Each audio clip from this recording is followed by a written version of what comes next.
lawyer, you need to call my friend Jerry Givens. I've known Jerry since high school and can personally vouch for him. He's East Tennessee through and through, and if you're going through a divorce, bankruptcy, or a DUI case, you'll need someone you can trust on your side to help you navigate the local legal system. You can trust Jerry Givens. Call the law offices of Jerry Givens today at 865-801-9250 to schedule your free consultation. That's 801-9250.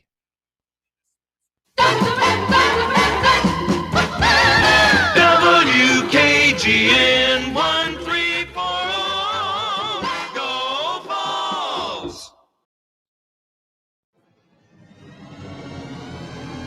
You're tuned in to East Tennessee's premier sports radio call-in show. This is The Drive.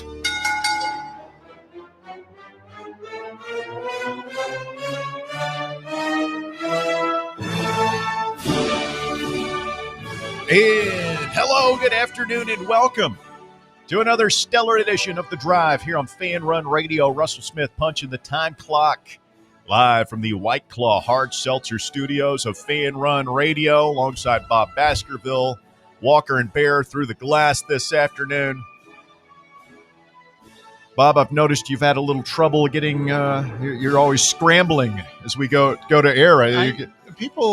Yeah, Bear has said that too. I'm not really scrambling. This is, Yeah, you and Cody, you all are scramblers. I don't view it as scrambling. Is my point. I'll be ready when it's time to go. Okay. Fran Tarkenton over there, the scrambler. Yeah, I mean, You and Bob, the only two people that got that reference. But I got that. did you? Yeah. Where did Fran Tarkenton go to school? University of Georgia. He is a Bulldog. not a well-liked guy. No? No. As most Bulldogs are. No. But, no, I like to kind of, that's what I do, man. That's how I was when I used to direct live TV. And You like to everything else. rush. Like to get in the chair and let's go. That's it. I like to be somewhat, I like to got to have all my things just right. I got my laptop and my iPad, my water. I brought some hot tea. Been a while since I've done that. Had the vocal thing. Sleepy time tea or This what? Earl Grey? Yeah, Bear, I'm going to get stoned on the air today. Put a little wacky weed in it. And Sleepy time. We'll be just high as a kite here in just a minute. I'm not a grass expert. So, very exciting day today on the air. We get to have Josh Elander making his drive debut for the first time. Drive debut for Josh Elander, the new baseball coach. Hour number 3 later on in the show today. Oh, I thought it was exciting. Okay, thank you. Walker's excited. Sorry, I was looking at something. No, I've got a laundry list of issue questions for Josh Elander. I don't even know, Bob, if we're going to have time to, there's so many questions about like, hey, you're got the job now and welcome and all that stuff. I don't know that we're going to have a ton of time to get into the roster and the X's and O's and ins and outs, details of it. But well, hopefully this will be the first of many visits. So I've got a list of 17 questions. 17 questions. Yeah. So Really? Why stop there? if we can get to half of those. Yes. Russ, I had one question for him. What's your question for Josh Elander? What's yours? I've got a Is bunch. that the question? Well, you don't trust me? No, I absolutely do not trust you. Yes, please. What is your question for Josh Elander? Well, you put me on the spot now. You don't have a. I do have a question. Well, what is it? I can't think of the guy's name. I was going What, to look it what up. is happening right now? Are you high? Are No! you wasted? I was going to ask him about his the hire he made. Oh, the guy from Florida? Yeah. Okay. That's your one question for Josh Elander is the guy he can't. Yeah, how he was able to get. Yeah, you can't ask that. We'll handle it. It's just let Walker call him. You don't. We'll. Whoa, Let the whoa, pros. whoa, No. whoa, Let the whoa, pros whoa. handle this. Yeah. Okay. We've got it. The Crown Cleaners Crown Pick of the Week contest is live. Give us your score prediction for Tennessee and New Mexico State this weekend. Yeah, we'll see. I'm sure there'll be some. What is it? 40.5-point spread. It's going to be a wide range of Yes. answers, I'm sure. Going to be all over the map. What's the highest point total you think you're going to get? Man, I'd say there'll probably be a lot of there'll probably be some 60 burgers in there, but I think people want to see the backups get in soon. So I don't know. Like, don't quote me on this. I'll give my score prediction tomorrow, but I'm thinking like in the 55 to 13-ish range. So whatever that is, 66, 68 points. It's a good guess. I mean, it just depends on the backup situation. What is the over-under? Do you know? I can find that for you in just a second, but I'm sure it's in the 60s. Go to facebook.com/The Drive with Russell Smith to give us your score prediction for the Vols and Aggies.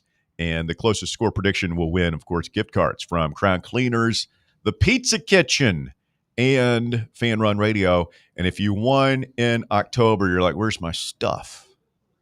Cheapskate said he was going to mail us the stuff. No, I haven't done it yet. I'm still gathering the stuff. Good Lord. I'm always on a delay here, so hopefully get that done in the next week or so.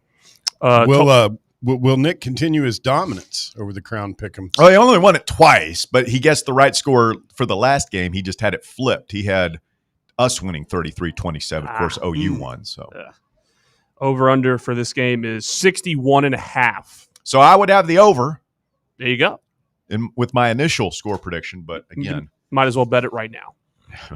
I don't know. Speaking of bets, I did listen to the advanced copy of the Cover Boys this morning. Mm-hmm. Hot off the presses. Oh, yeah. And looking forward to making some cash there. Shout out to the Sheik, Haji. He is in this contest that let's see who exactly is running this, but there's one of the big books in Vegas has this season-long contest for handicappers, and all the big names, all the pros are in there, and a couple of the semi-pros, whatever you would call Haji, and he's in there. Why do I not have the email now? He sent it to me. The Westgate Super Contest. So 1,080 entrants, and he entered twice. Only the top 10% make money. So what is it? 10% of 1,000? That's like 100 people. Yeah, that's not many. He's got to finish in the top 10% to make money.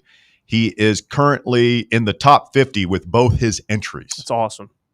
Yeah. So he's 28th with one and 43rd in the other. So he's a pro in my book. Mm-hmm. I remember when we talked about it, he had a rough week a week ago, but that's when you got to stick with him and just trust the process. He's always going to make you money. Well, they're 2-1 last week, which is kind of where they've fallen into that 66%, which is good, man. It's good to eat. Yeah, if you're winning 66% of the time, like you're doing something right. Oh, yeah. And some of those records at the top of that list you're talking about in that competition are ridiculous. Yeah. They're like some guys that are like 56-20 or something insane like that. It's unreal.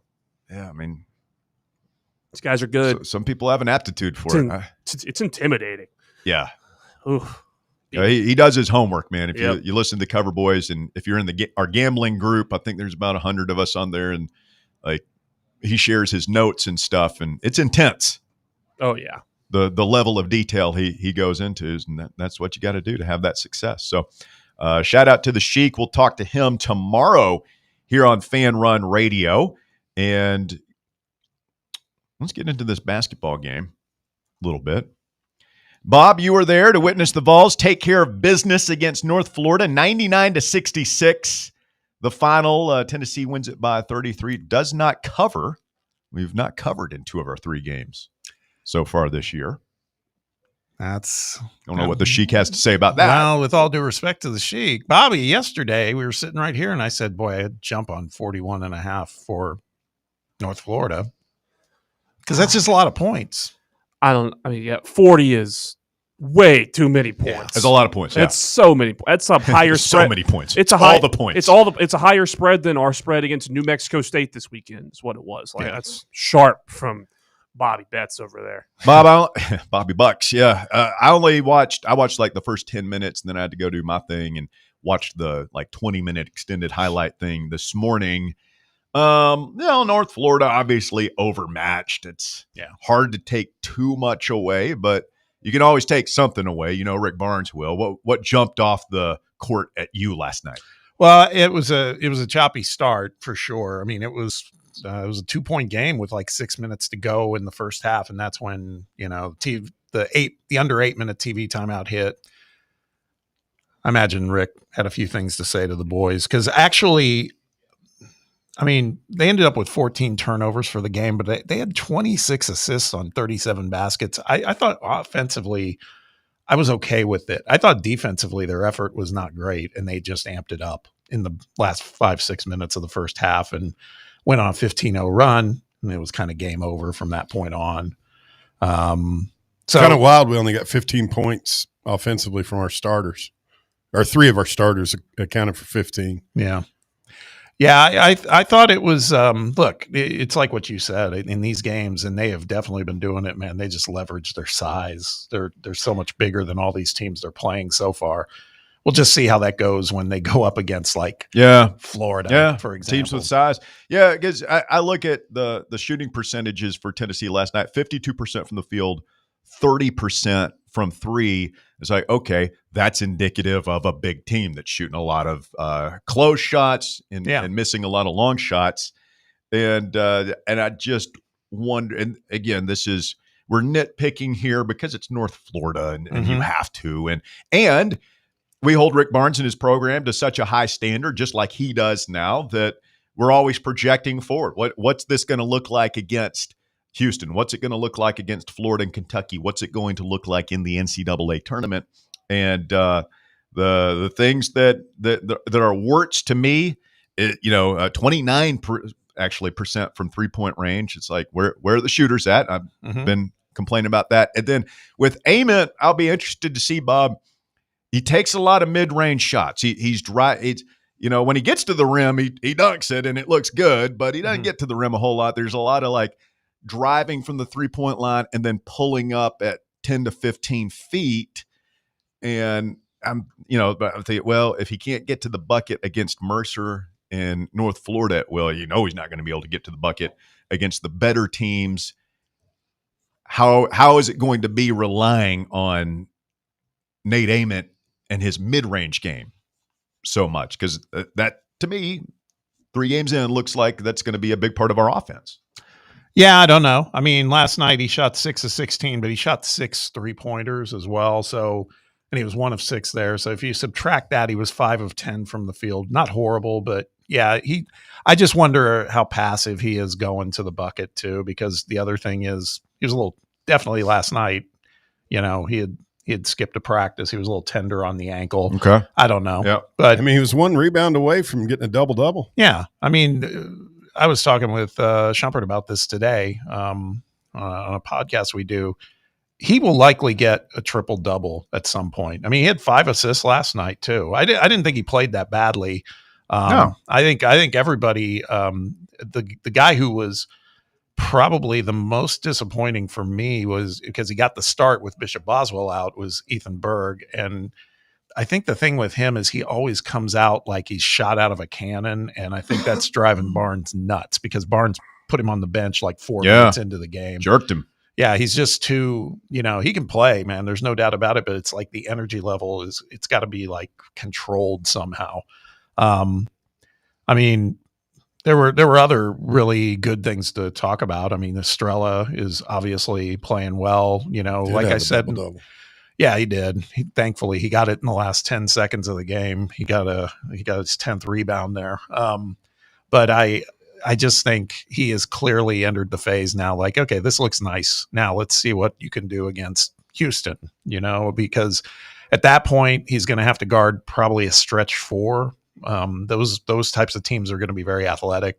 That'll be interesting to see what happens. But I don't want to confuse that with everybody should be very, very optimistic about what they've seen from him offensively because he's definitely, he used that year off as much as he could while he was getting around to work on it. And all of a sudden, if he's scoring upwards of 17 to 20 points a game, we were worrying who was going to be our third option besides Gillespie and Ament. think we know, man, it's, he's going to be right there with them at this rate if he can keep it up against the better competition. Yeah, it's certainly encouraging to see him start living up to that 5-star hope that we had for him when we signed him coming out of Maine, out of high school. So good to see him back out there doing his thing. Where I'm at with Rick Barnes basketball at this point, Bob, is just, I don't worry about the defense. Like, we are going to guard hard, and he's going to find guys. It's just, it's about that offense and how efficient can we be? How can we avoid those, 5+ minute stretches where we just can't get anything going offensively? Doesn't seem like we've got a blowtorch this year the way we had in Lanier and DK, obviously in the past. So. You mentioned Estrella stepping up beyond just Ament and Gillespie. Who else? Who else can we get to get some buckets? Amari Abram, kind of. You mentioned Berg had a rough night at times. Abram, I thought his best game, just based off the highlights that I saw. Definitely his best game, and it was what he brought energy-wise and also on the defensive side. I mean, he forced a 10-second violation in the backcourt. He had 3 steals. He had an imposing look, man. He let the hair go. And also one sleeve short. I noticed that we're going with just one sleeve now. Yeah, he's headband still there, just a shooting sleeve. But I this. Can we get a knee pad? Just one knee pad. That's all I want. Just one. Here's the thing, and this is why we all need to be reminded that it's early and we're working through stuff, because after the Saturday game, I was ready to say, is Amari Abrams kind of out of the rotation? I don't think he is, clearly. I mean, I just think they're still working through it all, man. That's all. So I think they're going to use these first 5 games against inferior opponents as very much an experimentation, because, he is not going to play 11 guys in his rotation. Probably not. And the other thing I would say, I think that's going to be the big battle. I don't think they're going to play 5 bigs forever either. No. So who's going to be the odd man out? Is it going to be Jalen Carey? Is it going to be Dwayne Brown? I think it'll be Debo. Yeah. I don't know. But the other thing I would say about the 3-pointers, because, they did. They shot 8 of 27 last night. Keep an eye specifically on Gillespie. Gillespie was 4 of 10. If you shoot 38 to 40% from 3-point range, that's good. That's good. And so that's just one guy, but he is Gillespie 4 of 10 from 3 last night. Yeah. Take that. Yeah. So that's what I'm saying. He's the volume guy from 3-point range. I don't know if Nate's going to keep shooting 5 or 6 a game. He's not really hitting them. So we'll have to see. But I'm less concerned about the shooting right now than you are, I guess, is where I'm at. We've got legitimate size and scale, so to speak, in the front court, which we have not had in my recent memory, not like this. We'll talk more about the upcoming schedule, including the next game against Rice, when we continue with your Rocky Top report. Also got the latest bowl projections for the Vols. Where are the Vols going to go bowling? If you are still clinging to hope of a playoff appearance, you can just, stuff your ears with Goss for that segment. But we've got some more Rocky Top notes to get into here when we continue. We'll also open up the phone lines to you at 865-966-3435, 966-3435, your number to get on the drive. It's Fan Run Radio. Stay with us. The Drive. Can't get enough Fan Run Radio? Download the free Fan Run app and take the best Tennessee sports conversations with you wherever you go. Your smile says it all, so make sure it's saying the right thing. At Knoxville Smiles, we believe healthy teeth mean happy lives. Now through the end of the year, we're offering half-price whitening with a cleaning. That's right, half-price whitening with a routine teeth cleaning at Knoxville Smiles. Call today to set up your appointment, 865-539-1776. That's 865-539-1776. Or book online at knoxvillesmiles.com. Don't wait another day to love your smile. Smile brighter with Knoxville Smiles. Are you a federal employee facing workplace challenges like suspension or removal? Are you concerned about your security clearance with any federal agency? You know the Griffin Law Firm is your trusted ally in military legal matters. But did you know they also specialize in civilian federal employment law? If you're a federal employee facing workplace challenges like suspension or removal, if you're concerned about your security clearance with any federal agency, the DOE, FBI, FCC, or DOD, You might not know it, but you do have legal recourse. The Griffin Law Firm specializes in federal employment law, military law, and security defense law. VFL Marshall Griffin and his experienced team are ready to make your problem their problem, no matter which federal agency you work for. Don't face federal employment issues alone. Remember, remain silent, request counsel, call Griffin Law, 888-707-4282, online at griffinlawdefense.com. Today, we raise a glass of Jameson Irish whiskey to the sport of football. Hear, hear! To Gaelic football, born in Ireland in 1885 in its thrilling blend of soccer, rugby and basketball. On a massive field, 15 players kick or hand pass a round ball to score points over a bar or into a net. No pads, no helmet, no sense. Hear, hear! To college football, which kicked off in 1869 when Rutgers beat Princeton 6-4 in the Battle of New Jersey. With 11 players and helmets and pads, teams battle on a 100-yard gridiron with explosive pass plays and hard-hitting tackles. Unless you're called for targeting. Hear, hear! Since 1780, Jameson Irish whiskey has been enjoyed by sports fans all around the globe. Whether your football is Gaelic, American, or even soccer, we can all agree on super smooth Jameson Irish whiskey. Hear, hear! Welcome to Axle Logistics, where excellence isn't just a goal, it's an energy. As a leading third-party logistics company, Axle is powered by an award-winning culture built on a work-hard, play-hard mentality. Here, the drive for success is contagious and hard work never goes unnoticed. Whether you're just starting out or looking to level up, Axle Logistics is the place to launch your career. Join us and take your ambition to the stars. To learn more, visit axlelogistics.com. Have you ever found yourself wishing your clothes looked brand new again? Whether it's your favorite suit, that little black dress, or your comfy winter coat, Crown Cleaners can make it happen. From stubborn stains to delicate fabrics, the expert team at Crown Cleaners uses the latest cleaning technology to ensure your clothes come back looking and feeling fresh. Visit one of their 2 area locations, Kingston Pike on Bearden Hill or South North Shore Drive near Dunkin' Donuts. Online at crowncleaners.com. Crown Cleaners, a tradition of excellence. It's time for the Rocky Top Report, brought to you by the Kregner Group. Football team back out on the practice field this morning, getting ready for Thursday's matchup with New Mexico State. Obviously, not a ton of dissection of this one from an X's and O's standpoint this week. Hopefully the Vols will handle business. People more interested in the big picture and what's going to happen after the season. Grant Ramey over at VolQuest compiling a bunch of the latest bowl projections for the Vols after the bye week, the Citrus Bowl, ReliaQuest Bowl, Music City Bowl, Duke's Mayo Bowl still listed as possibilities as we enter Week 12. Both On Three's Brett McMurphy and Athlon had the Vols matching up with Miami in the Gator Bowl. I get down with that. Be a fun game. I just kind of imagining Josh Heupel ended up in the Mayo Bowl and getting the Mayo bath after the game. Nah, I'd rather be in a Florida Bowl. That could happen now. ESPN's Kyle Bonagura has Tennessee facing Louisville in the Duke's Mayo Bowl. I like that Miami matchup. Be a fun game for If sure. they could win out and beat them in a bowl game, get 10 wins, like I said, that's a nice way to end the season. ESPN's Mark Schleybaugh has Tennessee and Iowa in the ReliaQuest Bowl in Tampa. Oh, God.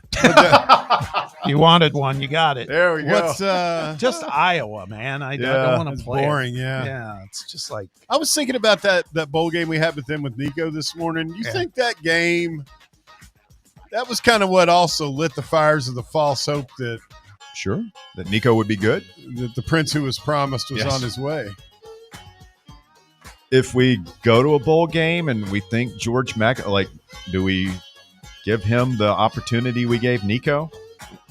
Because I think that helped Nico, that performance. I don't know that you would, man, because that would be, I mean, if Joey wants to play. and I also thought that Joe, not Joey, but Milton, he opted out on his own, right? Yeah. I don't know. I mean, the fans are pretty vocal. Might have been about a mutual. I mean, I think he might have heard the drum beats, but they sure made it sound like he was like, I'm gonna let the young guys. I don't know that Joey would want to give up another opportunity to impress NFL scouts. But think that's fair. so this gets back into the conversation we had about Merklinger yesterday. What is owed to these guys? It's a totally different situation, Joey Aguilar. But so Joey Aguilar is what you want to do is try and help that kid get drafted as high as possible. That's what you want to do? Because I kind of want to. I kind of want to get if George McIntyre is the guy that I think is the future of the program, I would prioritize getting him experience for next year against a D1 opponent. Yeah. Walker, you cast the deciding vote here. You have no idea what we're talking about. No, I do. I'd rather put George McIntyre in there. Merklinger he's not the future. It's 2-2. It's a tie. 2-2. I think it should be Joey. And again, I just feel like we know Josh well enough that that's what he would probably. Well, a good hot question for the day. Let me preface: if Joey wants to do it, play Joey. But if he doesn't, then put in George. I understand it'd be very hard to look Joey in the eyes and tell him, Yeah, if he wants to play, he's playing. Like, I think it just give you a really it set a really bad precedent and wouldn't make that could hurt us in the long run with other players about transferring in here. I mean, this season would have. You tell me what our record would be right now if Joey hadn't come here. It would be great, but I don't think that's going to have any bearing on whether or not we get players.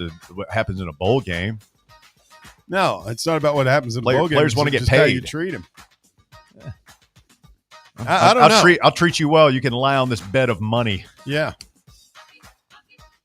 I mean, I think it also, you're underestimating the whole part about the draft and how much that helps us. CBS Sports has Tennessee facing Illinois in the Music City Bowl. Boring. I don't know. I'd take that over Iowa. I would, but that one scares me more than Iowa. Yeah. USA Today has the Vols in the Citrus Bowl against Michigan. Yeah, I'd go for that. Yeah. That'd be fun. That's probably the best one to me. Oh, absolutely. Give me Michigan or Miami, like a big-time matchup. Yeah. I'd rather – for me, it's more about the opponent than it is the destination.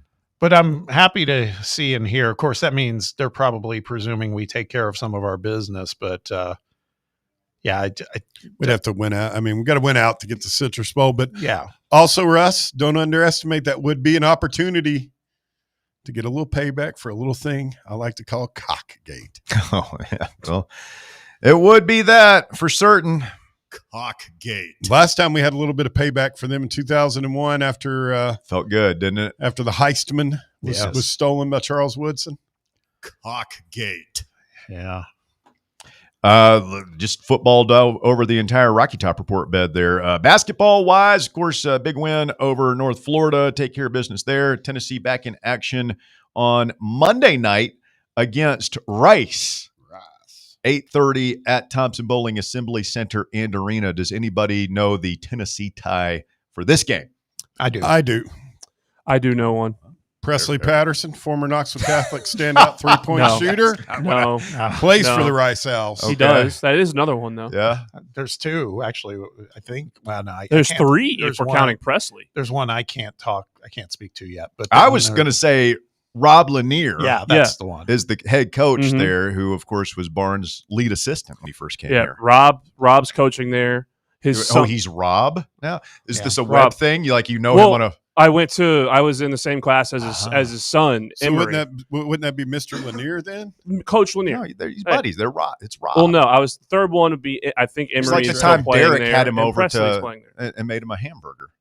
It did happen. I guess Emery followed his dad around, right? Because this is like his third stop. Oh, it's his third or fourth one. Because he was at Davidson and then SMU. Yeah. And now Rice. I don't know if he's there's also the one who I think he was the lead recruiter for all those Catholic kids. Yeah. Because he recruited BJ when he was at SMU, wasn't he? Before he jumped to Rice. Yes. BJ? Yeah. He brought BJ to SMU. He's still at SMU, right? Yeah. Yeah. He's still playing well. Lady Vols play tonight against Belmont over at the arena. Will this be a baby club ceiling? I thought last week would have been against Tennessee Martin, and that was close. I'm going to be in attendance. Really? Tonight, yeah.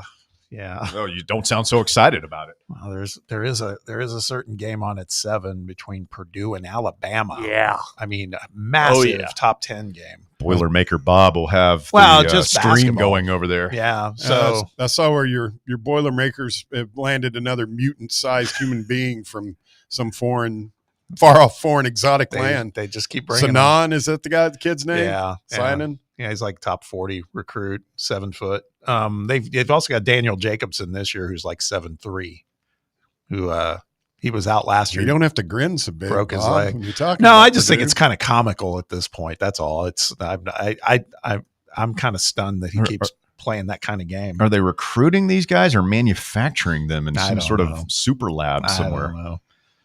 Is this one from China as well? No. Oh, He's from Chicago. Good God. And Edie was not from China, man. God, come on. What are you doing?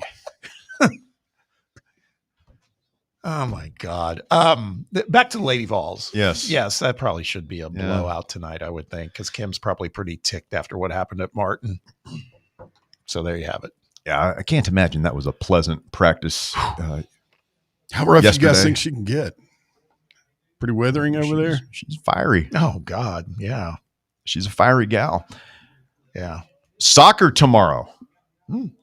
North Carolina, who we beat earlier. This is an NCAA tournament game. Yep. And they're coming here to Regal. North Carolina is kind of like the Lady Vols of soccer. Right. That was how we kind of made our name. Was everybody was stunned that we were able to beat them. Didn't we kind of fall apart, though? I feel like we struggled down the stretch, but we did not lose a single game at home this year. So they're expecting a big crowd over there at the Reg. Mm-hmm. Big crowd at Regal. A lot of good soccer in Knoxville this weekend.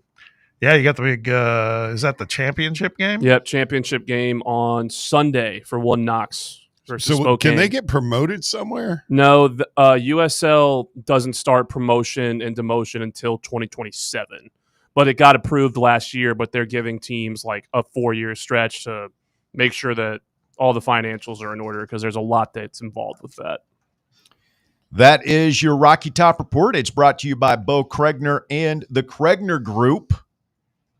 Help you buy or sell your home. If you're trying to get that done, get the ball rolling here before the new year, you need to give my guy Bo a phone call at 865-742-1035. A free consultation with him will really help you get the process jump started. He'll help you get it listed. He'll help you get it sold, and he'll help you move on to the home of your dreams. Even if you're thinking about waiting until 2026, it's always best to go ahead and get things started now so you can at least be thinking about what you might have to do to get your property in shape to go to market. And Bo can do that with you for free. Again, a free consultation, 865-742-1035. Bo is the best in the business. Check him out online at BoKnowsHouses.com. Bo Kregner and the Kregner Group. Walking by faith, helping others is their motto. Check out BoKnowsHouses.com. You know, you're talking about Kim Caldwell and her propensity to get on her players, her team. Chris in Fresno sent me this article. Really interesting. This is from Bama247.com. Alex Scarborough covers the Tide down there. And Kalen DeBoer, we remember them losing against Florida State, who has had an awful season. And it's like, how did that happen in retrospect? One of the things he started doing, what do you think he started doing after that game that has helped, not the only thing, but has been a major catalyst in their turnaround? He start calling the plays? No. I'll give you a hint. It's one of Bear's favorite things. Played a clean game? Nope. I was going to say he was going to have these guys run more, like in practice. Walker, you care to take a guess? What did Kalen DeBoer start doing after the Florida State loss for Alabama? It's one of Bear's favorite things. Oh, Eating man. ice cream? Kalen DeBoer. I have no idea. I'm trying to think. Started swearing. That's great. He started cussing. I'm telling you, man, they've proven it's been scientifically studied. Oh, It relieves pain. That's what he said. And they, going back to his time at Fresno, he was kind of like Barnes. He does not swear. Like, it's just not part of his thing. And he felt that they needed to have a fire lit under them. And so, like, you're not going on any tirades or anything, but maybe the well-placed F-bomb, a good GD here or there, something to really get the point across. And this guy Scarborough actually went to lunch with Nicholas Washmuth, who's a doctor of physical therapy, currently studying at the University of Alabama in Huntsville. And he went over all these studies that showed swearing relieves pain. Not only that, it improves grip strength and overall strength as well. They did these studies. They had people go out and curse up a storm and found that they were able to do more, I guess, physical output than the people who didn't swear. So they've now done countless studies, they say, and they have, it's shown to perform increase cycling, weightlifting, physical endurance. The theory is that when an individual swears, there's a physiological arousal similar to fight or flight response that improves performance. They call it the bleep it effect. Remember that article on crazy coach Craig Fitzgerald, and where he'd look at himself in the mirror when he was lifting and he'd cuss himself out? Yeah. I mean, he wasn't just crazy. It was science. He was utilizing science. I don't buy it, man. No? I don't. You don't think cursing helps? You stub your toe in the middle of the night on the bedpost. It's dark in the room. You really crunch it good. It doesn't make it feel better when you start, No, it still hurts. Yeah, but it alleviates it. I don't know if it alleviates it. It's just like a Pressure involuntary release. response. For me, anyway. I don't know, man. I mean, I throw some obscenities around. Yeah, I've heard you drop. I mean, you're not like a sailor, but when you do it, I was like, whoa, Bob's really getting a point across here. Yeah, but I don't know, man. It just seems. But it did a lot of. Boy, it sounds like they did a lot of research, and maybe Kim Caldwell's like, yeah, I'm in. Let's do it, because we should show this to Barnes. Yeah. Maybe Barnes can have another late reinvention of himself late in his career, where he start cussing like a drunken sailor again. Barnes breaks out like his Sam Kennison vibe. I mean, he's got those. Say it. What are they? Rick told me about him. Whatever those machines are in Pratt when they screw up. Yeah, and you got to go get on those things. Exercise bikes? No, no. It's like this stair climber. It's involving you. It's a little bit more involved than that. They said it's brutal to get on them. Yeah, that's why I threw out running, because with DeBoer, that Alabama game, remember they were cited for such a lack of effort and everything else. So I figured, okay, maybe he's just making them run like man. No, he's lighting a fire under him. Yeah, showing a little fire, a little spirit. CG said, "Hey, maybe Josh Heupel can take note from another mild-mannered South Dakotan on what's." And I was quick to respond. Well, keep in mind, like, we know now that after watching that SEC show, the preview show on Netflix earlier this summer, that Josh Heupel himself can throw around a well-placed F-bomb. Josh has got a bag. He kind of subtle about it, though. It's not like, boom, hit you with it. It's just like, whoa, yeah, coach just dropped one. All right, let's go. Focus in. Somebody on the text box agrees with me. Says if you're having to use GD to get your team motivated, you've got bigger problems than being a football coach. Sounds like that might be that Holden guy. Oh, that's Holden guy uses GD. I mean, that is a proven scientific fact right there. You think Dabo cusses? It's a good question. I don't know. Or is he a gosh darn it? If he does, I haven't heard it. That was Roy Williams did that, right? Dadgummit. Kirby. We've all seen the videos of him online. Kirby will let it fly. Yes, he will. Oh, Kirby's an artist when it comes to it. Nick Saban. What about Lane? Lane, I know, uses that language, but not when there's microphones around. Those guys are very cognizant of when they're being recorded. I mean, Heupel, you can usually read his lips very easily. There's a lot of you got to be bleeping me. Yeah, and it's very elongated. He's just throwing his hands out there. Lane's usually got his play card up over his mouth like he's some kind of mafioso. I think it's Jared, listener Jared on the text box says swearing helps in bed too. Talk dirty to me. Guess so. But, you big dirty talker in bed, Bear? Yeah. Whatever the situation calls for, right? 220, 221, whatever it takes. Just it's kind of a diversion here, but we're talking women's basketball. We're gonna pivot. Yeah. Okay. Interesting segue, but go ahead. No, because this maybe her coach was cussing at her and she got motivated. Hannah Hidalgo last night. Did you see her stat line for Notre Dame? No. 44 points, 16 steals. What? Is that a record? Yes, it has to be. Who are they playing? I don't know, but 16 steals. Incarnate Word School for the Blind. I mean, she's also like an All-American too. So I mean, I recognize. I mean, if she did this against like Tennessee or NC State or South Carolina or one of the heavyweights. Well, yeah, I get that. Mm-hmm.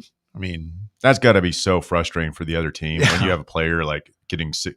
It's got to feel like me coaching the 8-year-olds over there, where it's like, oh god, not again. I mean, teams don't get that many steals in a game. Oh, let alone one person. How did last night go? Oh, it's fine. Got a good group. No, it was our second practice. We got a good group. Who's your best player? I told the parents this year nobody's allowed to get sick or go on vacation. Oh, that's what killed you last year, wasn't it?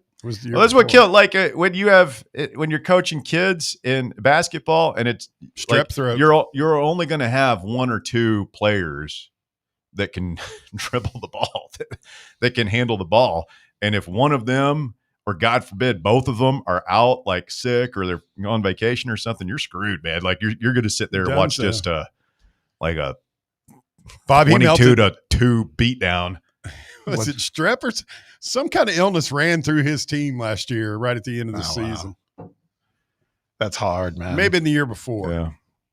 Because even at that, I mean, when you have your whole team healthy at that age group, it's still a crapshoot a lot of times. Well, you got the flu, little Johnny? Yeah. Let me tell you about the flu. Yeah. You get in here and you play. See this? You don't leave your team hanging. I'm giving this to you right now. It's a mask.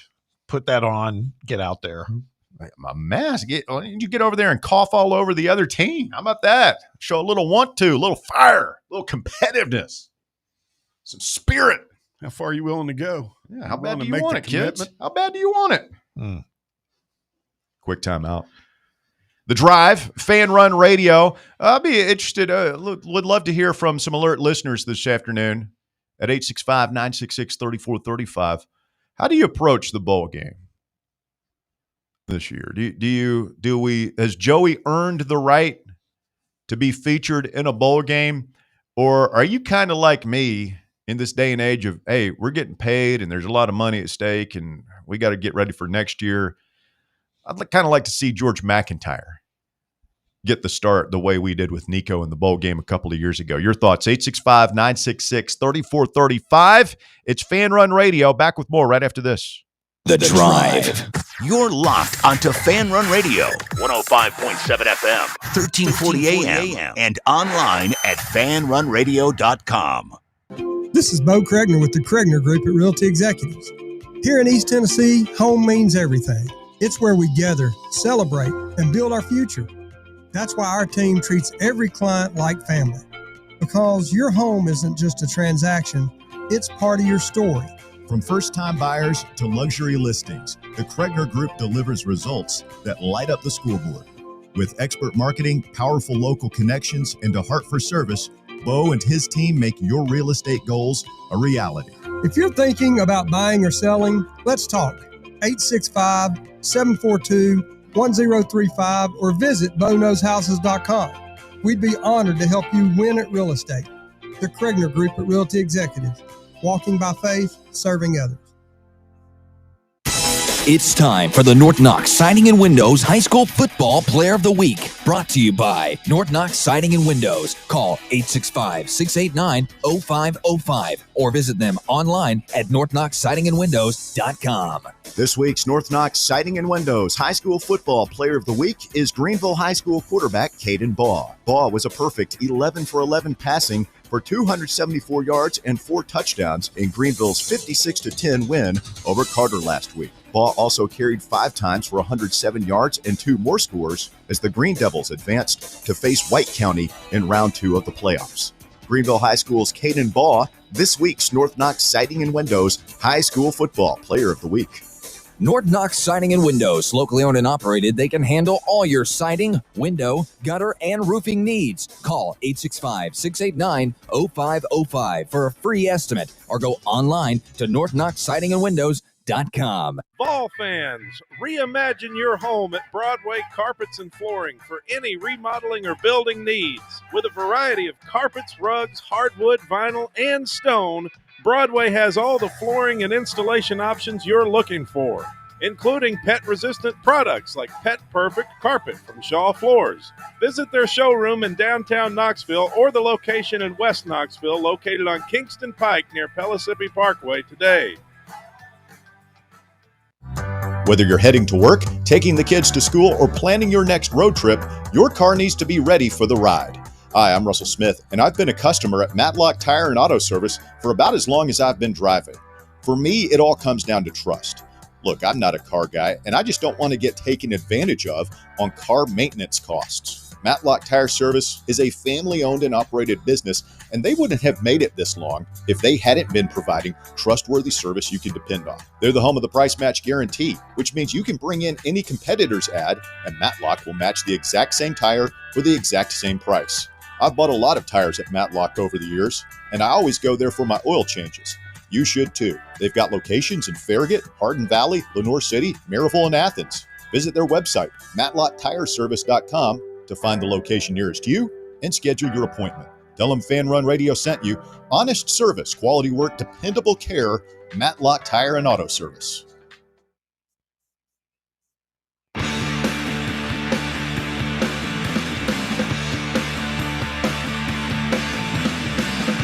Fan Run Radio, The Drive continues, 105.7 FM, 1340 AM, online this afternoon, fanrunradio.com, and on your free Fan Run app, a variety of ways for you to experience the program this afternoon.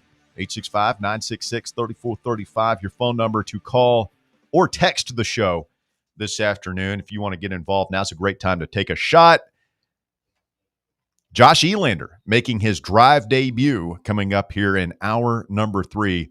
Tell a friend, tune in Fan Run Radio about 5:20 p.m. Eastern time when Coach Elander will join us for the first time, the first of many, hopefully, as we'll talk a little Tennessee baseball as the Volunteers embark into their winter off-season program. I wonder what the vibe's going to be like with games and just the whole thing around the program. I think baseball is weird because it's cold at the beginning, and so that affects crowd attendance and everything. You got a new coach and basically a new stadium, so I think people are going to want to come out and just see that. There's going to be a curiosity factor. I think there's also going to be a really healthy sense of, hey, let's support this guy and lift him up. It's a tough spot that he's inherited. It's a great spot. Like, it's a great opportunity for him, but he has huge shoes to fill. So let's really get behind this team. And if it goes well, I think that will carry on. If it goes like it did for A&M, like that, I don't know. But I think that will initially be the thing, and those big SEC home series that we have are going to be well attended and a lot of fun. And I think he's going to be given every opportunity, not only by the administration, but by this fan base to succeed. It was Tony and Matt on the midday show had an interesting that came up, and the one thing that they both agree, I think we could all agree on, just the rock star kind of vibe of game day. You know, whenever Tony would walk on the field, he's going to be there, and just you know, were the Friends fans, as there are some some fringe people that, I hope they give this guy a chance. I think they basically will. the entire, except for Tony, the entire team of coaches and support staff that made this successful is still in place. Well, I think the whole, and I think maybe this, if it's not what you're getting at, Bear, I'd like to dovetail off of it. That sport became, it drew my interest, but I've loved baseball for a long time. I do feel like there was, because of the rock star element with Tony, there were a lot of casuals still, right? A little novelty. Right. And so you just wonder, A, will they still show up? B, do they understand that, change takes a little time sometimes. It may be fine, or it might be they don't hit the ground running like they did under Tony. We don't know, but you got to give that a little grace. I think you have to be good for folks to come. I think student enthusiasm drives a lot of the atmosphere at the ballpark that we're talking about, in moving them to the corner like they did, as they had a little bit of a detriment. Well, I don't know. It's been detrimental to the vibe in there. They feel very kind of shut off, I think, over there. But if they show up and the people on the porches show up, and I think we'll definitely do that for the first couple of series, and especially the first couple of SEC series. And if they keep winning, I think people will keep showing up. Yeah. And then the other thing for me, I'm just curious to see if we're going to maintain the level of, for lack of a better word, and I hate this word, swag, and the way, Tennessee baseball plays.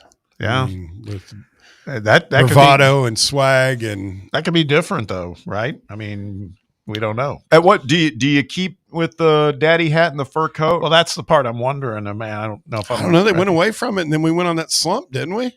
Yeah. Remember that way? It never went away from that. It's always been there.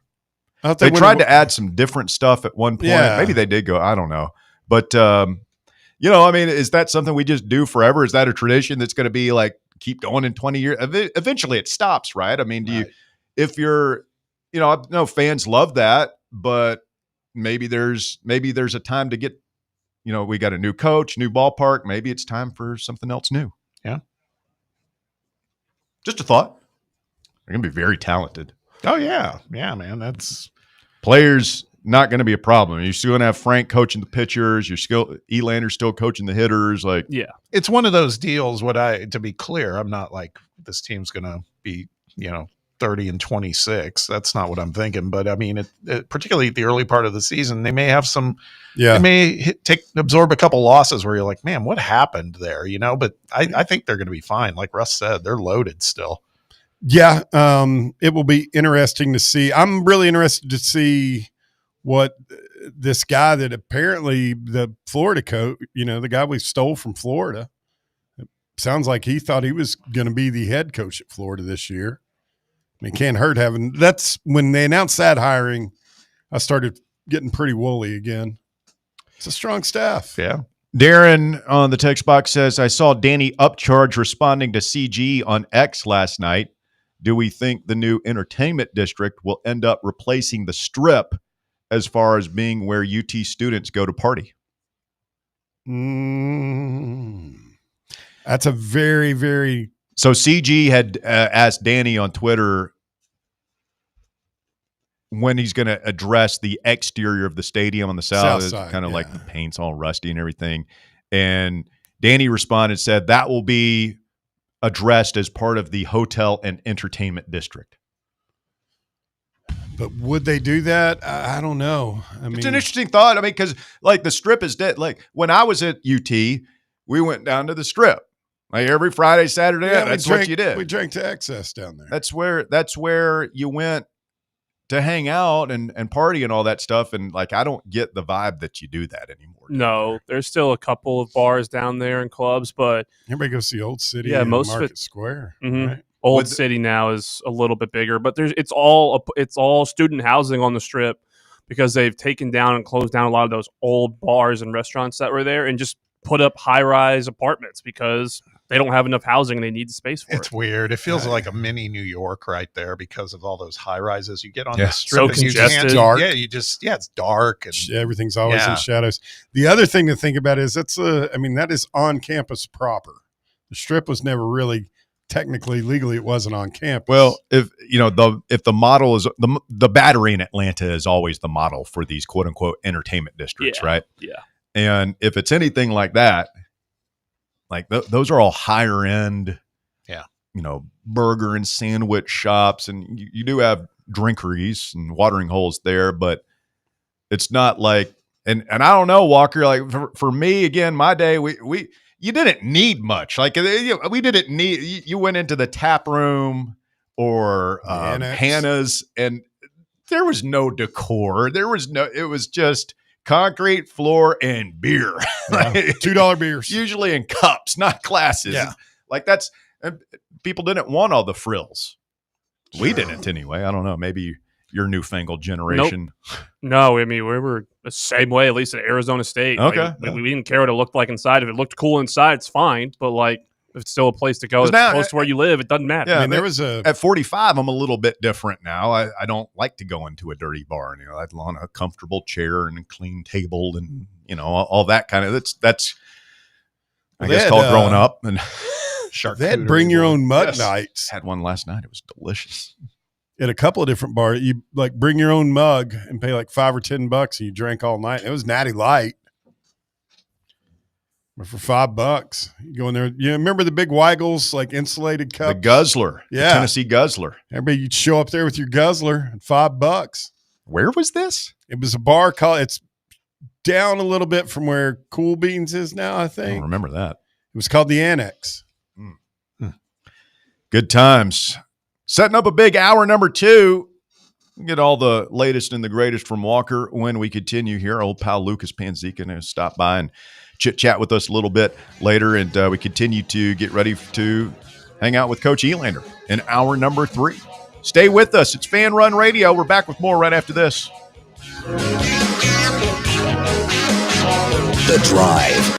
The voluntary reaction. This football season, tune in to Big Orange Country's post-game radio free-for-all, The Voluntary Reaction, presented by the Griffin Law Firm. We'll be live on the Fan Run Radio app as soon as every UT game is over, taking your calls and breaking down the game to levels that can only be described as beyond scientific. So tune in and drink with us from the keg of glory or drown in the pool of despair. The Voluntary Reaction on Fan Run Radio. The Voluntary Reaction.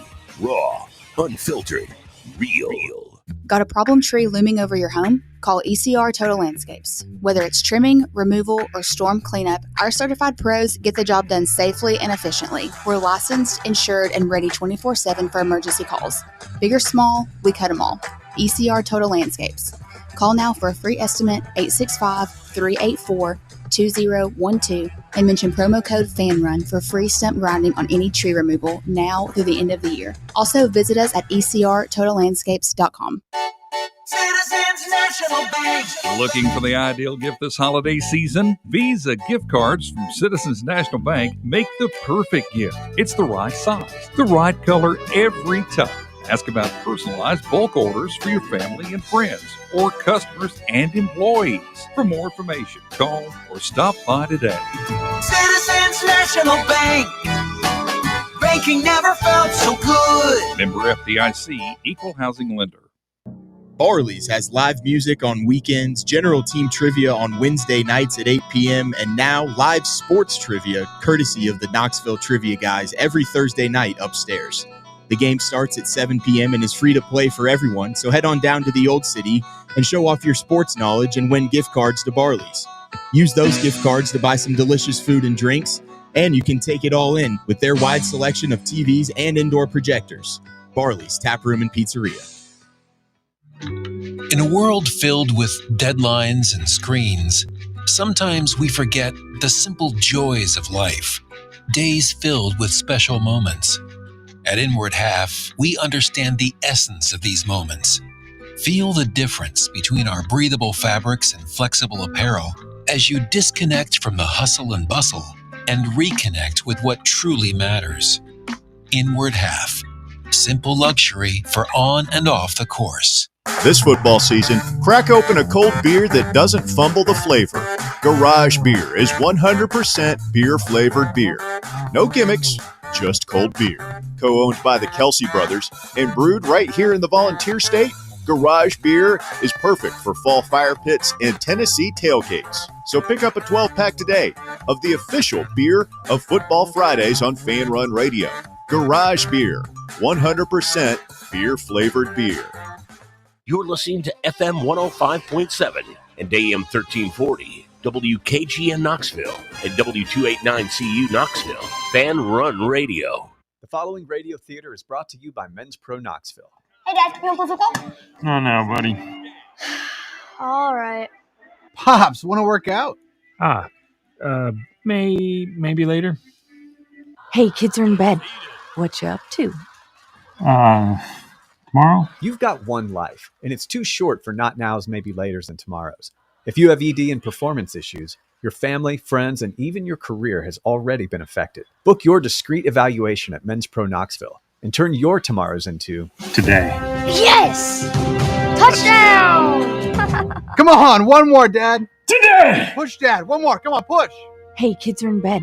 What you up to? Tonight. Call 865-544-8220 or book now in under 30 seconds at menspronknoxville.com. Men's Pro Knoxville, for every man in every season of life.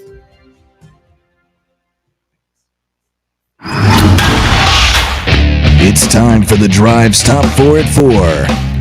Hour number 2 of the drive underway, and it starts with the top 4 at 4, brought to you this afternoon by ECR Total Landscapes. Walker, what do you got?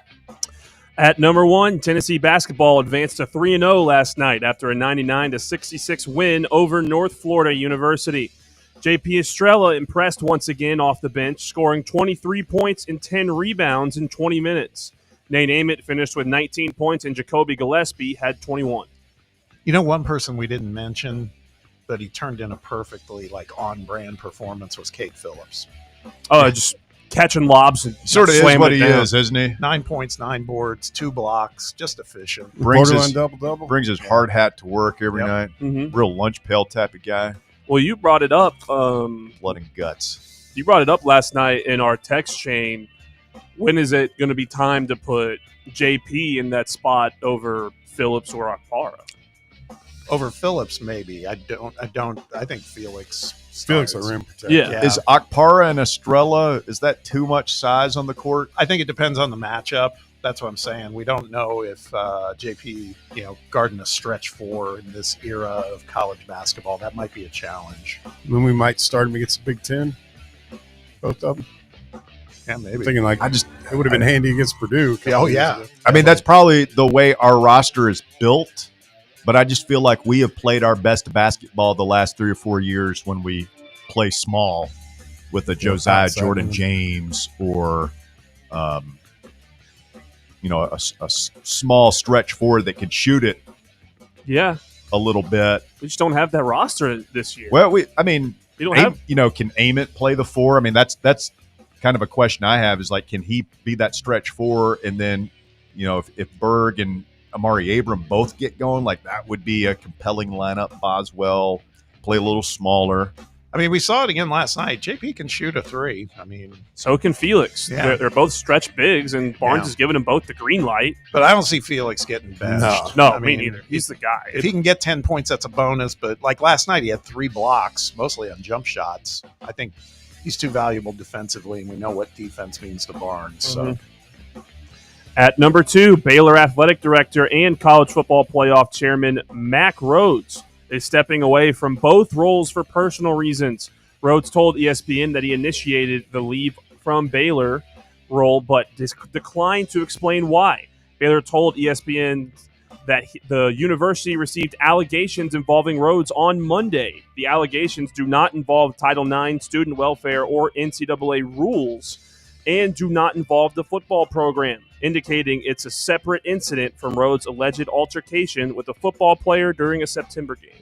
By the way, shout out to friend of the show, Trey Wallace, for breaking that story with Outkick last week. Yep. I mean, this is what happens when you have a story now, whether you're an administrator, a coach, a politician, or something.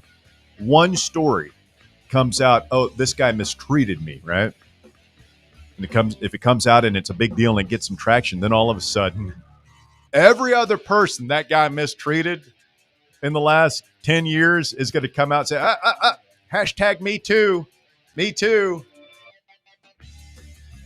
I don't know if that's a great thing for society, but that's just the way it is. So, I mean, it gets into what is this, National Niceness or Be Kind Day? Like, be kind, be a good person. Don't treat people poorly on the way up because they have long memories. And just be nice. Even though Bear hates people being nice, be nice. Just be a good dude. Should generally. I don't hate people being nice. I don't like people being nice. Receiving gifts / gratitude. Yeah, get it right. Go ahead. At number 3, another edition of Thursday Night Football kicks off tonight in Foxborough as the New England Patriots host the New York Jets. The game is streaming on Amazon Prime and starts at 8:15 p.m. The Pats are a 13.5-point favorite. Do you feel a little, what would be the best word to describe it, Russ? A little sad when you see Mike Vrabes now? Wish he's still our coach? Yeah, I mean, sadness, anger. Like, yeah. Why couldn't you give him what he needed? Why couldn't they give him what he needed? Yeah, he probably wanted too much. I mean, he'd probably, like, Bill O'Brien was a good coach until he wasn't, until he got too much power. And now look at him. I don't know that he should have, that he was worthy of having just carte blanche with the Titans, but it certainly would have been better than what we had. I just would have liked to have been seen worse. with competent drafting the team he could have coached. Yes.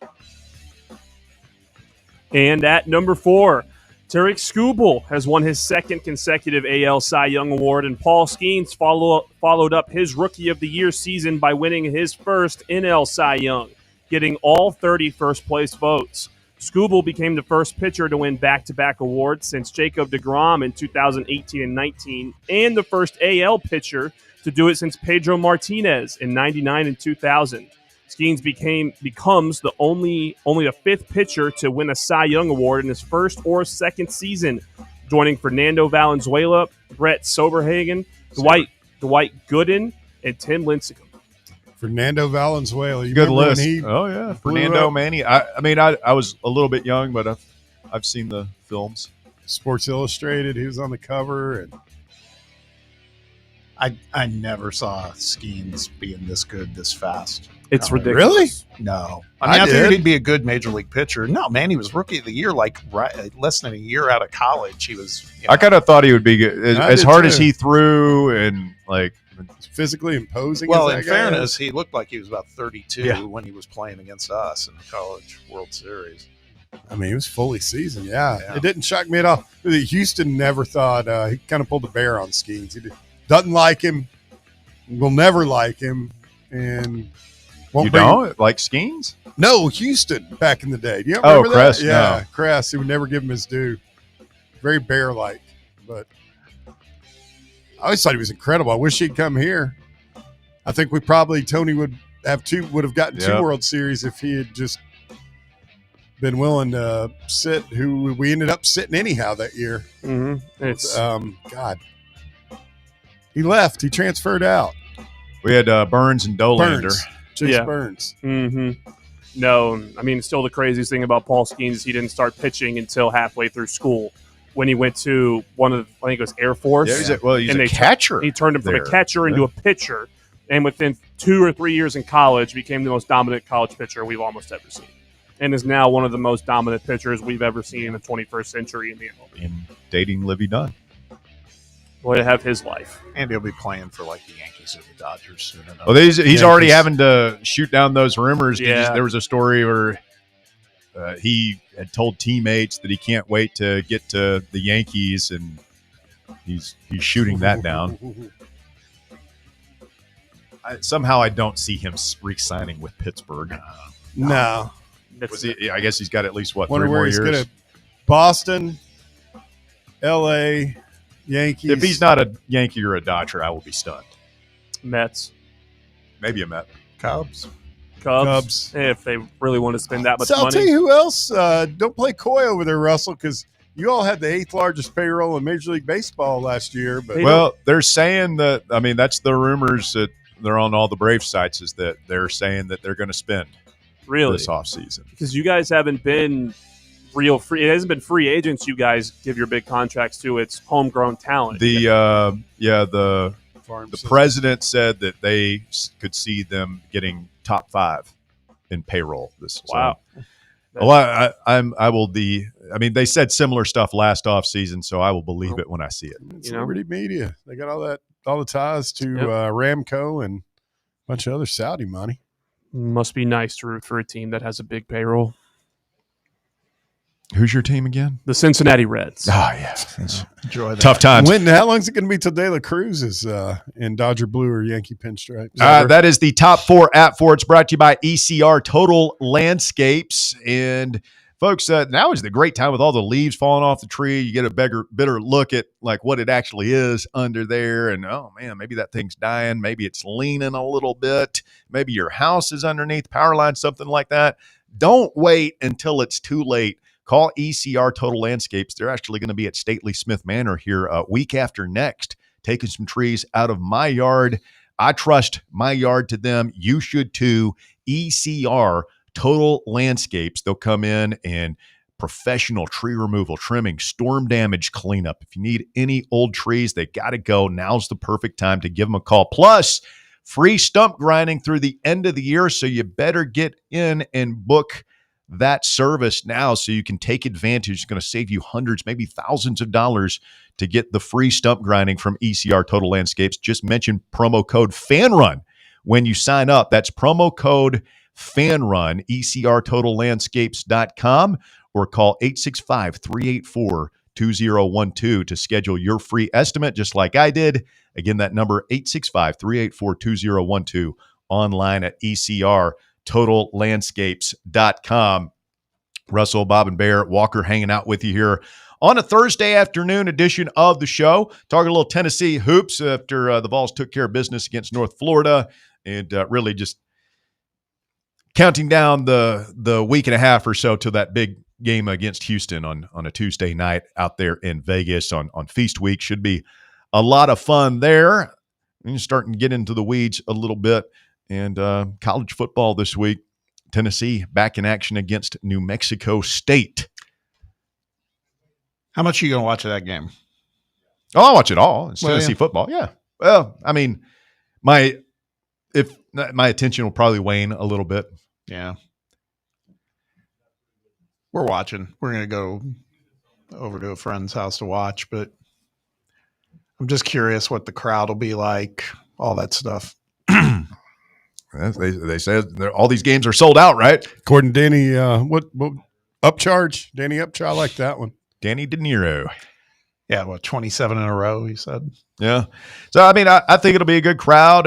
Looks like the weather is gonna cooperate. I mean, you got to enjoy these. Hey, look, I wish it were a better opponent. I wish that we could just have some sort of power conference round robin style thing, or if we're just going to be professional football and we're turning it into the NFL, let's just go ahead and quit, nipping around the edges here and just do it. Right. And not have to have games like these where, our fans could be watching what's happening down in Tuscaloosa and in Athens a lot more, I think, on the national scale than what's happening in Knoxville. But this is one of 12 opportunities a year you get to watch the Vols play, one of 8 that you get to watch them play in the General's house.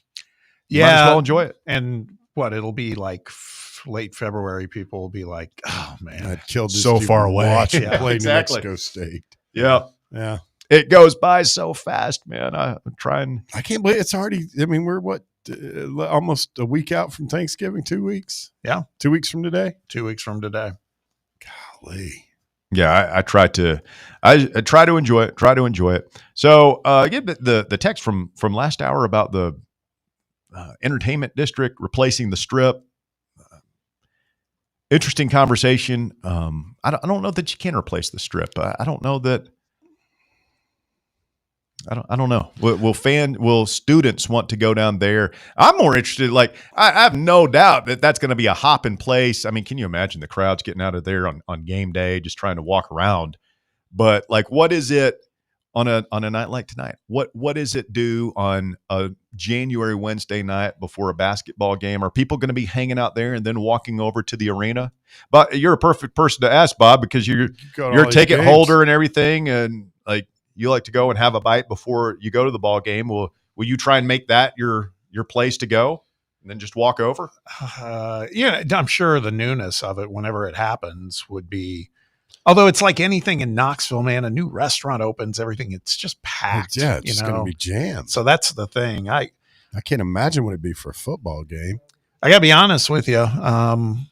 We were talking about this last night. We went to the men's game and we tried out this Riverside Club thing, and we went down, we saw some friends down there, and everybody's takeaway is kind of like, yeah, like probably won't do it again next year. Really? Yeah. It's not like it's horrible, but it's not for what it doesn't blow you away. Paying. And exactly. I've been in this business for a long time. If you're going to charge it, so you could charge people a premium. Yeah. But you had better be putting a premium product in the glass and on the plate. See, I think they are. I think the products are better down there, and the space is the bigger thing. Sure. You're not elbow to elbow like you are up in the main concourse. I think the one thing they're gonna have to improve is the restroom situation. That's what people want, is to be able to just walk in, use the restroom, and walk out, and not have to wait in line. There was a friend of ours, a female, her and her husband were there, and she came and said to my wife, she said, if you want to use the restroom, go up.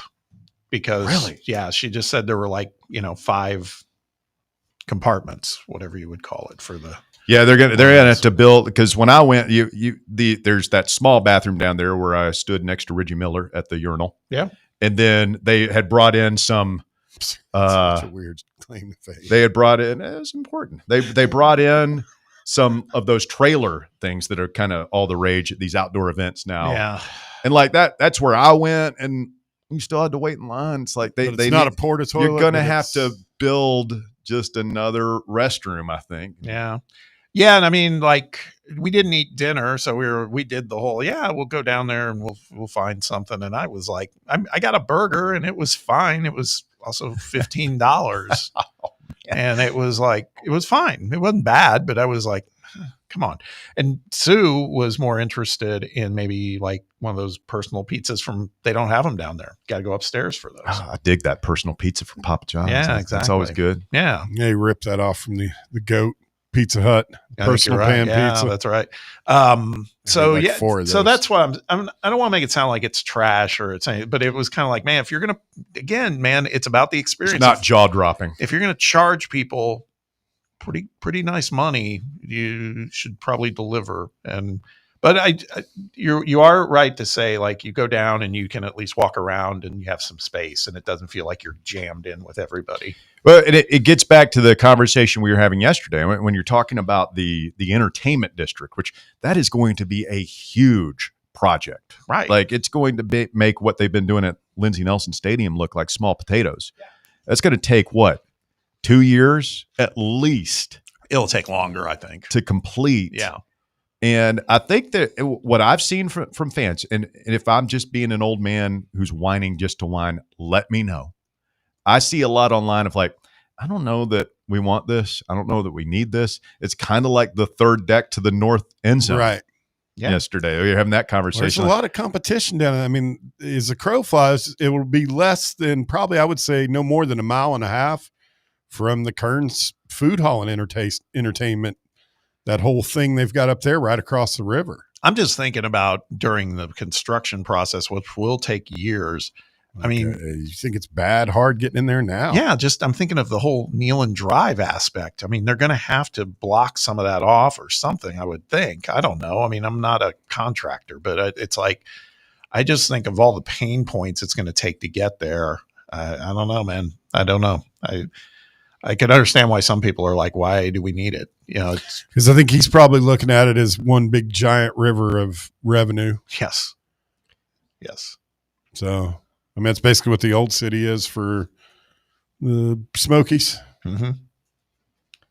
Coming up, our old pal, Widespread Panzeker from Nashville, joins us. We get his thoughts on the stadium stuff and the Vols, the way the season is going, and the way it might finish. Stay tuned. It's Fan Run Radio. The drive continues right after this. The Drive.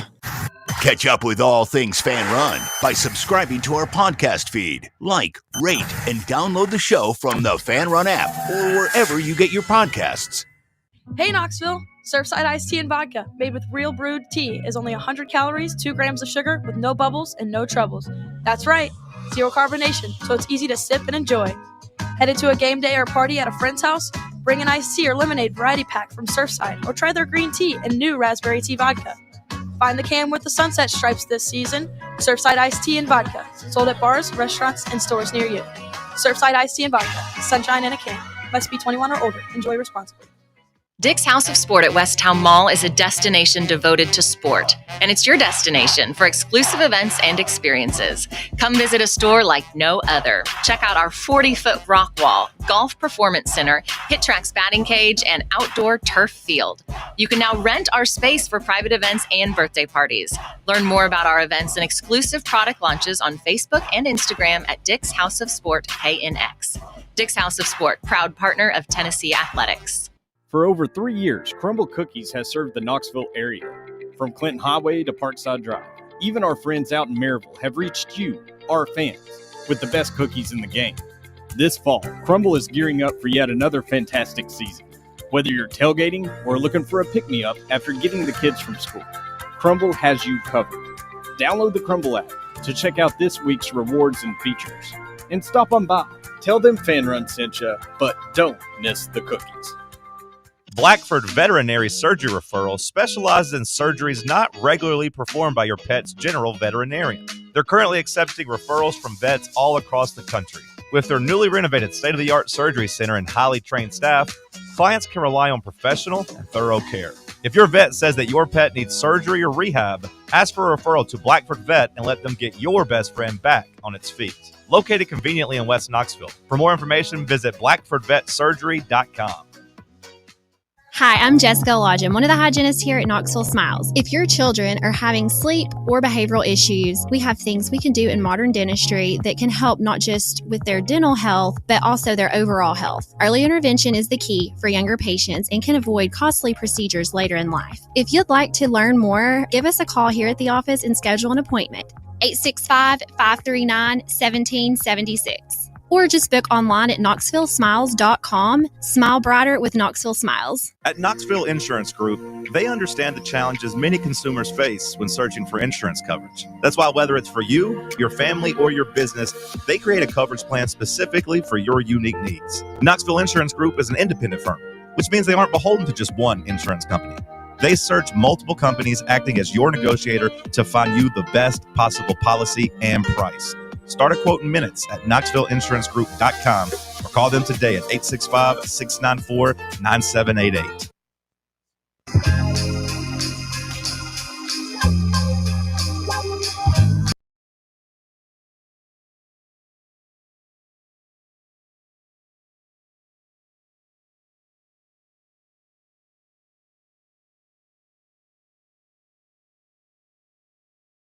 Radio in Nashville joining the festivities. What up, LP?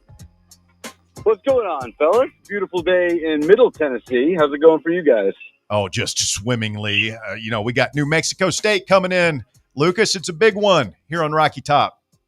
Big one, big one. They say the bye week always comes at the perfect time. It's a cliche, but I don't know if it came at a great time this year for everybody to just stew on what happened in that Oklahoma game for a couple of weeks. So, we'll see how they come out of the gates on Saturday and kind of what sets the tone for the rest of the year. Yeah, well, that's a good way of putting it. People were stewing. Temperatures were up last week after that loss to Oklahoma. Now that it's cooled off a little bit, Lucas, just where are you at overall with how things are going for Josh Heupel and the Vols, 6-3 through 9 games? It's so weird how this season has gone. Like, we're at the beginning. I think I even said with you guys, I was almost considering it like this gap year. Like, all right, let's just see what happens. Joey Aguilar's kind of a wild card. Let's kick our feet up and, just see how they go into 2026. And then one game against Georgia and every expectation totally shifted to playoff or bust, which, is totally fair. It can happen in a season. And if Max Gilbert makes that field goal, they're still in the playoff hunt with a chance to win out and get in. So it's just weird, sort of the up and down that it's gone in terms of the expectation. But in the end, if they do take care of business here down the stretch, we're kind of going to be right at maybe even a little bit better than what most people expected going in, right? And then the most important thing is the momentum that you have going into 2026. And that's why these next 3 weeks feel so important to me. But as far as the Josh Heupel discussion is concerned, like, yeah, there were extremes out there, but it's not anything that I think is worth seriously entertaining at this point. But with that said, let's see what happens against Florida and Vanderbilt and how this team looks and responds after the disappointment of believing they were a playoff team and then being out of the picture. Lucas, thanks for joining us. Let's get your take on this, because you have spent enough time that you've experienced battered Vols syndrome, and I'm here with a bunch of guys. We've been talking about this Florida game, not to get too far ahead of ourselves, but news comes out today that the Vols, I think, they're favored in this one, right? Down in Gainesville. 5.5 points. Yeah, 5.5 points. How's that make you feel as a Tennessee fan and follower? Would you rather be favored or not going down to Gainesville? Man, I have absolutely no idea. Like, I don't know what this is going to look like. I don't know there's been some sort of portal right into Gainesville that everything has just gone so drastically wrong for Tennessee in the last 20 plus years. So I don't know if it matters, right? If they're favored, if they're underdogs, like if you can't get this team up to go and win in that building for the first time since 2003, then it's a problem, regardless of what the betting line says. This Florida team is confusing because on one hand, they get smoked by Kentucky and look absolutely lifeless. And on the other, they're a talented football team. And we've seen multiple times this year, Florida's game against Georgia included, where these talented teams that have had disappointing seasons, have fired their coach, can still turn it on at any given moment. We saw it with Penn State last weekend against Indiana. We saw it with Auburn against Vanderbilt. So it is a Florida team that season is essentially over. They hardly have anything to play for, but they still got a bunch of good players, and there is that history there. So long-winded way of saying, I have no idea, man. I don't know what any of it means when it comes to Tennessee playing in Gainesville, Florida. Oh, man, it brings up good memories, doesn't it? Back when young Lucas Panzica was working with us at the old Fan Run bomb shelter, and we're watching who was the quarterback who threw the Hail Mary against us? Felipe Franks. Yeah, Frankenfurter. Oh, that was a damn it game, correct? That I believe that was the game that broke poor Tim Priest. Yeah. What'd you call it, Russ? His slow descent into madness. The beginning of the end for Tim Priest. Oh man, I've talked to Ramon about this. I know you guys recently had him on. Number one, how blessed he is that he, has come into this job at a good time. But I mean, that's how you really create a legacy, right? Something like that when things are going bad. We'll never forget that moment. I just remember driving to the station so many times for voluntary reactions, and like at the end of the third quarter, and trying to get ready for the show, and I'd be listening to those guys, and how many times they had to sit through where it's like, well, it's Alabama 55, Tennessee 14, and you got to do the work, right? You've got to, you can't just mail it in as the broadcaster. You've got to stay on top of it, and just, oh man, what a miserable experience that had to have been. Yeah, can't imagine what that must be like, Russell, during the middle of a football season to think it's already over. And your team has no yeah, I do want to. We were talking about this as we were prepping the segment, Lucas, and we were like, I don't know, how much do we want to talk about the Titans?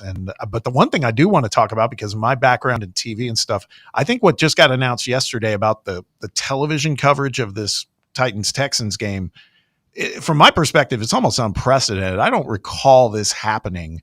If it's happened, it's been very, very rare.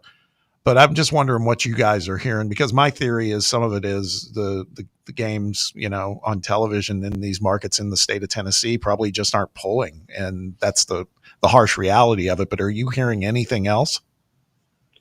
No, I mean, I don't think there's anything to kind of look too deep into. It's two bad football teams. I mean, you got the Texans coming in they don't even have CJ Stroud starting in the football game. So it's Davis Mills against Cam Ward.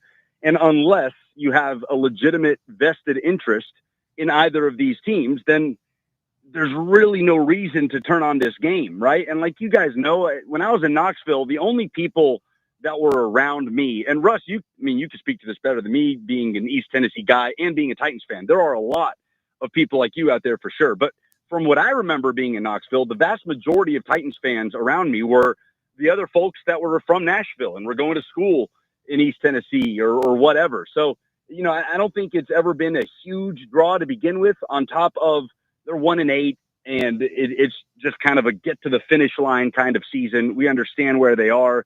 And again, it's Cam Ward against a backup quarterback, two teams that, are far below preseason expectations. And so I don't think it's anything too deep to look into other than exactly that. It's just two bad football teams in a week where there are some pretty good matchups.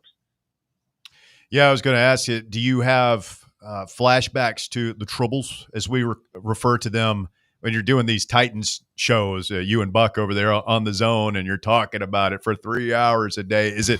Do you find that your experience working at Fan Run in During the the Troubles. 2016, 2017, 2018, like that whole era, do you feel like that has prepared you for what you're now going through?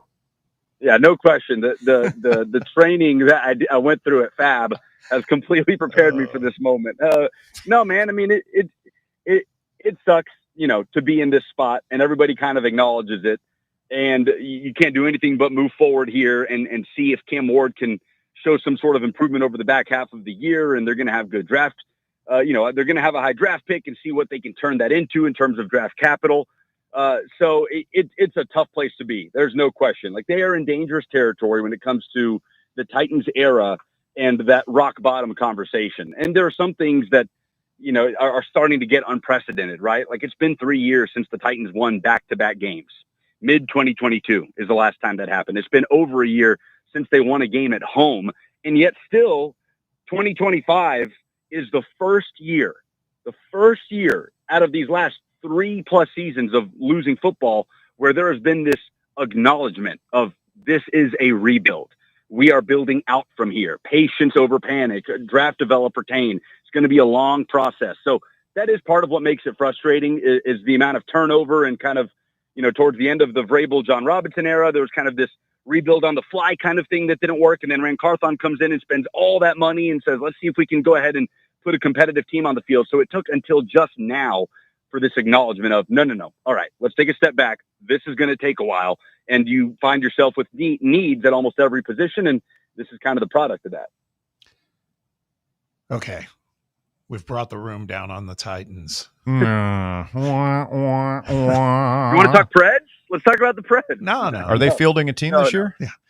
Well, it's just as bad, maybe worse. So we can keep it. Oh, man.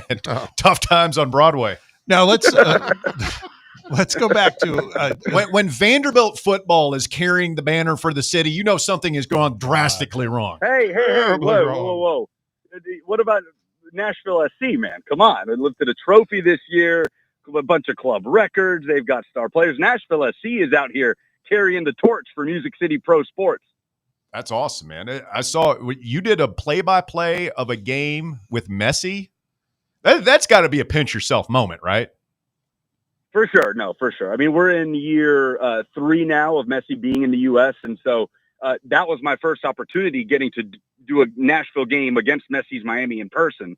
And we got to do it twice, because they played this playoff series, it's best of 3, and they also played on the last day of the regular season. So, yes, it was obviously there was a lot on the line for Nashville, and I think that part of that aura that I can't believe he's here mystique has kind of worn off, and now you're just preparing to play a good team that has one of the best players, probably the best in the history of the game. But no doubt, Russ, it is one of those things that you kind of walk away thinking, man, I can't believe this is a thing that's happening here. All right, back to college. The one thing I wanted to get your take on, because I know I saw something you had posted on X about, from your perspective, the whole story that's going on with Indiana, for example. And we've got a couple teams in the top 4 right now at number 2 and number 3 in Indiana and Texas A&M, which this is very foreign territory for those teams as we head into the college football playoffs. How do you feel about that? Do you think, from your perspective, particularly since it appears our team's not going to be in the playoffs, barring some sort of miracle, would you be more interested in paying attention to one of those teams who, hasn't been there before versus just seeing the Bama routine or Georgia or Ohio State? Would you have more? Would it get more of your interest seeing some of these teams that apparently are very, very good, but have never experienced this kind of ascent that they're in the middle of right now? Are you saying like to see them in a championship? Yeah, or to get to a Final Four or anything like that. Yeah, man. I mean, the Indiana thing is, to me, like one of the most fascinating things that has happened in my lifetime in college football. Like, can y'all help me out here? Like, can you guys name a program that was kind of just pigeonholed the way Indiana football has been for literally its entire existence as a nothing program that just doesn't have the resources, will never do anything, and for one person to change it this dramatically? Like, this is not Matt Campbell at Iowa State, right? Like getting 7, 8, 9 win seasons. This is like going toe to toe with some of the most talented teams in the country and winning for a program that on paper is like, I don't know, if we pull up the 24/7 Sports Talent Composite, it is like 75th in the country. I can't even begin to wrap my head around what Kirk Cignetti has been able to accomplish there. The only one I was thinking about that, maybe Boise State, when they first started ascending. Under Chris Peterson. Yeah. When they went from nobody even really ever, the only thing we talked about is because they played on that weird blue rug, but then they beat Oklahoma in that huge New Year's Day bowl game with Adrian Peterson. Miami under Schnellenberger. Yeah, they kind of came out of nowhere, didn't they? They did. I mean, to your point, Lucas, up until like last week, Indiana was the losingest Power 5 football program in history. They had the most losses, but now because they've been successful these last 2 seasons, Northwestern has passed them and they've lost more games. But there we go. And it's less than 2 years. I mean, it is God, even though that's my home state, I'm not a fan, but that's incredible what's going on there. I agree with you. Yeah, and they've locked them down. Like that might be the biggest indicator of a changing landscape, right there. Talk about a program realizing what they have in their lap and doing something about it. And it's just crazy to think that Indiana football 5 years from now, this could just be the norm. That this is just what Indiana does if Kirk Cignetti's still around. Lucas Panzica, our guest this afternoon. Lucas, last thing for me here, just, talking about Vanderbilt, the season they're having, and I see where the ESPN matchup predictor gives Tennessee a 59% chance of beating the Commodores in Knoxville. That sound about right to you? I mean, what's your worry level as a Tennessee guy heading into this one? I think it's going to be a really good game. We'll see what happens with Vanderbilt next weekend against Kentucky. Kentucky's had this sort of weird late season. I don't even know if it's a surge, but they've got some juice suddenly with Cutter Boley and Mark Stoops seemingly saving his job. So we'll see if that's not some sort of slip-up scenario. But if they do take care of business, Vanderbilt does in that game, then it's the biggest game in Vanderbilt history, right? Like, it's not close. We've been resetting that all year. Like, this is the biggest moment in Vanderbilt football history. Now this is. And the reality is every game they play moving forward with a playoff spot on the line is the biggest game in program history. And then put that in Knoxville against Tennessee, then and just amplify it by a million. So I think that there's no scenario where it's not a competitive game. Vanderbilt, if there's anything they've proven this year, they're just not going to get run off the field. And they proved that they can go toe-to-toe and outscore you last weekend. So I think it has a chance to be a shootout, guys. Vanderbilt hasn't really gotten in a lot of those this year. That hasn't felt like a good kind of matchup for them. But then we saw some proof of concept of Diego Pavia having a career game, and they'd be able to get what they need and score 45 points and win last week. So to me, this screams like a 38-35 kind of matchup. I don't know how y'all are feeling about it. Oh, man, it's going to be a lot of nervous Vol fans watching in Neyland Stadium if that's the way it goes down. I mean, this is not going to be a typical Vandy beatdown that we've seen in years past. No, I would and be it's surprised. not going to be fun, right? Like, it's not going to be it's not going to be like there's not some big reward for you at the end if you survive it. It's just either avoid getting embarrassed by by little brother and all of those things, or take care of business and go 9-3 and it's one of those things where there's not this big pot of gold at the end if you win, but you're just playing to avoid whatever that discussion would be if you lose. Lucas, appreciate the time. Everybody go check him out at Lucas Panzica on the X Machine. He's with 104.5 The Zone. You hear him weekday in the middays there with Buck Rising on The Zone. And, of course, Titans Radio as well, just good luck, Lucas. Good luck Sunday, man. Hang in there. I just go into an alternate state or something. I guess you can watch whatever game you want to watch up there, right? Oh, we could be doing worse things. We could be doing worse There things you with go. our Sundays, Yes. that's for sure. See you guys. Appreciate All right, it. man. Thanks, Lucas.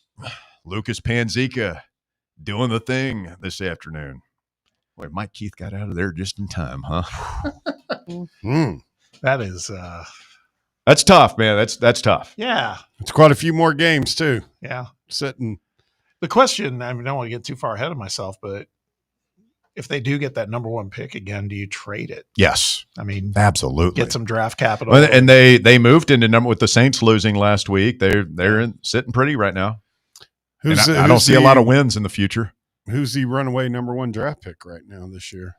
Well, there's talk that if the Jets are going to finish with a bad record too. They need a quarterback. So, that they would maybe want that number one pick. I don't know. Is it Mendoza or I don't know. It's hard to tell right now. I saw a mock that had the Titans trading the number one pick to the Browns, who are presumably going to be quarterback hungry again. Aren't they always? Jesus. The Cleveland Browns, quarterback hungry for 25 years. Have you all seen that shirt somebody put out with it's just a list. All the starters they've had since what? Testaverde? Who was there since Kozar? Kozar, he's in the news. He's in bad shape. Yeah. Needs a liver bad. He was broke too, I think. Bernie is? Yeah. Well, they found him a liver and then apparently it was infected. Oh, wow. So they couldn't put him in it. Dang. But yeah, Kozar was their last steady quarterback. Was it Couch? Yeah. It was a couple seasons. He was Kentucky. steady, but he was never good. I mean, Kozar had him in the playoffs. Kozar. No, he was not. All right, quick timeout. The Drive, Fan Run Radio, Thursday afternoon edition of the show continues. Back with more right after this. The Drive. Big Orange Country's home for sports. This is Fan Run Radio. White Claw is taking hard seltzer to new heights with White Claw Surge. At 8% alcohol, White Claw Surge is a stronger wave of refreshment that doesn't compromise on taste. Available in 4 bold waves of flavor like ripe blackberry, citrusy blood orange, zesty natural lime, and tart cranberry. Check out your favorite retailer in-store and online for the White Claw Surge Variety 12-pack and 16-ounce single-serve cans. White Claw Surge. Please drink responsibly. What if I told you you could pay off your home in an average of 7 years without making more money or spending a dime less, simply by changing how your mortgage is structured? Sounds impossible? Let me show you how it works. I'm Chris Burleson with University Lending Group, helping families across the U.S. save thousands in interest and own their home years sooner. Don't believe me? Give me a call at 865-388-7634 or visit smartloantn.com to learn more. NMLS number 332941. Running a business, coaching a team, planning your next big event, you need more than just gear. You need SM Athletics and Logo Solutions. Custom uniforms, branded apparel, promotional products, done right, done fast, and built to show off your brand with pride. From local businesses to high schools to major universities, SM Athletics is trusted by winners. Get real service, get real quality, get noticed. SM Athletics and Logo Solutions, where your brand comes to life. Visit smathletics.com and let's build something great together. Bankruptcy, divorce, personal injury. These are just some of the curveballs life can throw at you. Fortunately, East Tennessee has someone to help you work through these problems and recover. The law offices of Jerry R. Givens. If you're in need of legal advice, call today to set up a free, no-obligation consultation. 865-801-9250. As always, the phone call is free, the advice is free, so what do you have to lose? Call 865-801-9250 or go online to jrglawtn.com. That's jrglawtn.com. The law offices of Jerry R. Givens. Legal expertise you can rely on. Tired of waiting for the weekend or good weather to play around? From casual to committed, Back Nine Golf has got you covered. Open to the public and offering flexible membership opportunities, they offer 24/7 access to 5 different simulators, providing cutting-edge technology, instant swing feedback, fun mini games, and a wide variety of courses to choose from. Perfect for that solo round you want after work, or swing by with food and drinks for an afternoon with friends and family. No stressful tee times, no rain delays. It's Back Nine Golf your way. Book your tee time now at theback9golf.com.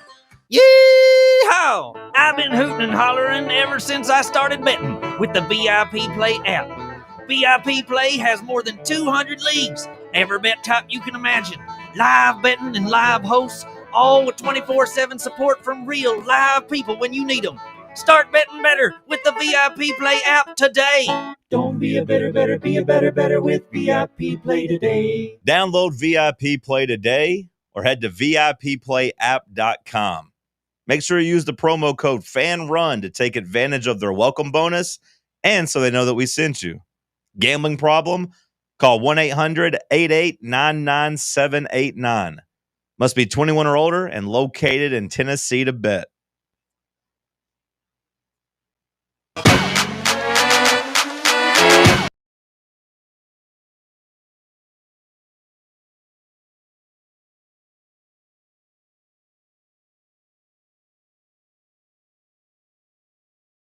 Lucas Panzica joining the program, the festivities from out there in Nashville. Got a couple of poll questions in the field this afternoon and some interesting results so far, very early.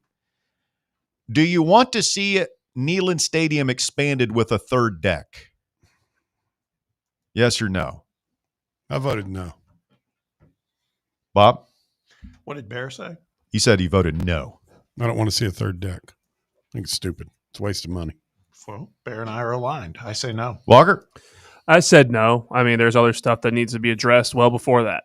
103 votes cast at Russell _Smith on X. 52.4% of the audience says no. Certainly not. 47.6% say yes. So, I mean, it's pretty much divided right down the middle. I don't know what I thought the results were going to be there. And then the other one, are you excited for the Neyland Entertainment District and Hotel? I just put that in, 68 votes. Less than 1% of precincts reporting. Mm-hmm. Bear? No. Bob? Nope. Walker? No. Oh, man. People are down on this. And that tracks. 60.3% of the audience says no. 39.7% say yes. I think they need to do the much-needed facelift that Chris in Fresno was talking about. Leave G10 alone. Just let it be the tailgate spot. And, I mean, it's, maybe set up better trolleys to Market Square in the old city. And is this one of those things that we're whining about, and then once it actually gets done, we'll be like, hey, man, this is pretty cool? Probably. But I just don't know how they're going to be able to make money doing it. I still don't understand, because you aren't going to be able to run like a free zone down there on campus with college students, because that was something that plagued the Strip forever. And there's no telling how many lawsuits got filed over the years, people getting hurt and people and whatnot, but having underage kids drinking. Yeah. And I just, again, with both of those things, there's other more important things that Danny White needs to be focused on to build and clean up. Really? Wow. I'm kind of surprised that you guys are as hardcore about it as you are. I don't see how they could survive during, like you were talking about, on a cold Wednesday night in January when there's nothing going on. One thing I always worry about, Bob, when you're building something new, is it like when you're the first person to do something, and we're the first big school to do one of these, is like the first one is always cool, but then people improve on that idea, and there's like a dozen better ones that come. Yeah, you know what I'm saying? Like, it's like the indoor practice facility.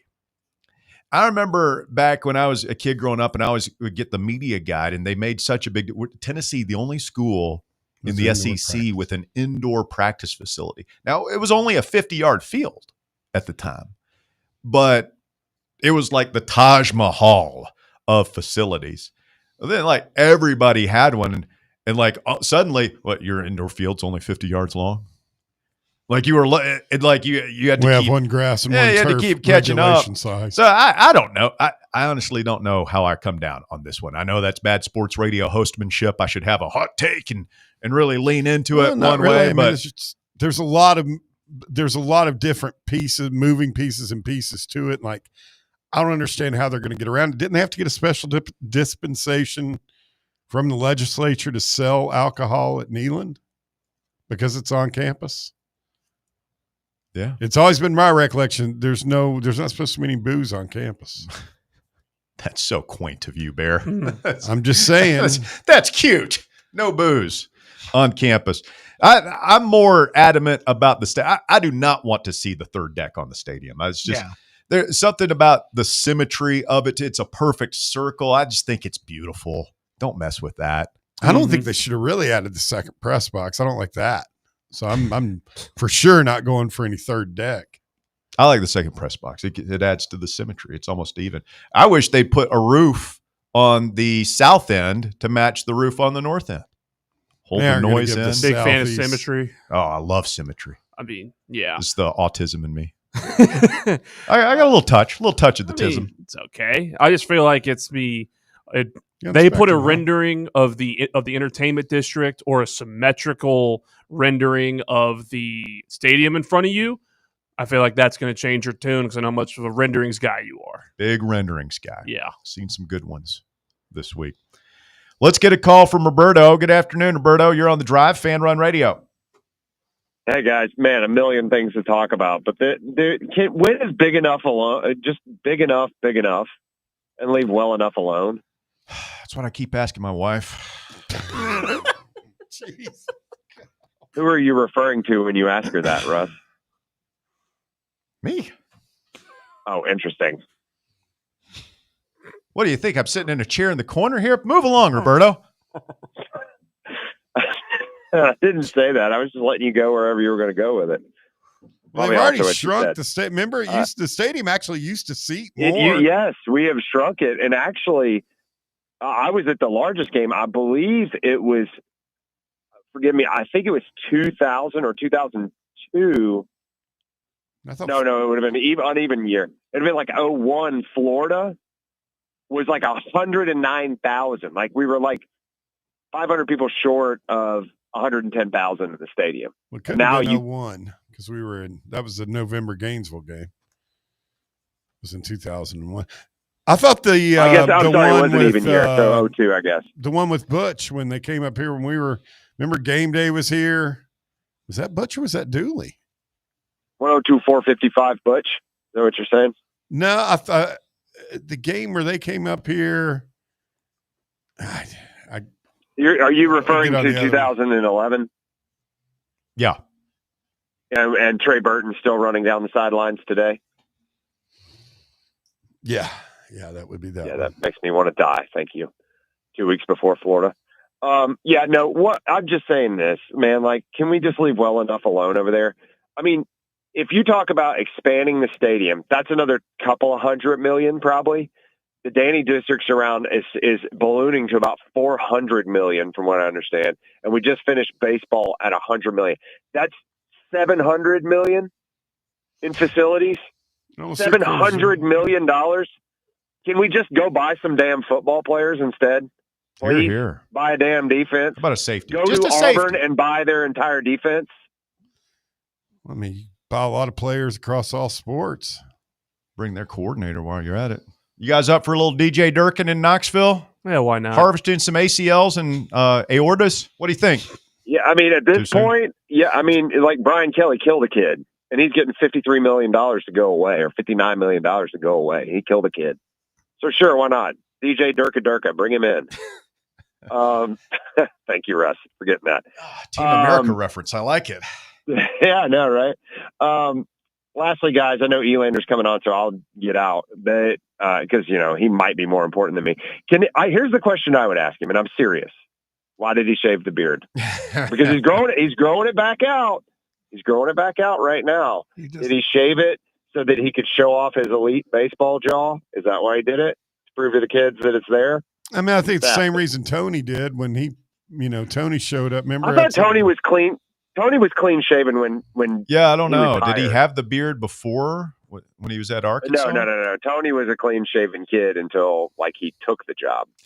You took my only question, Roberto. Did I really? No, I was gonna ask him about that, but I have other questions. It was on my list too. Yeah, people want to know about the beard. Man, I'm loving the Elander era.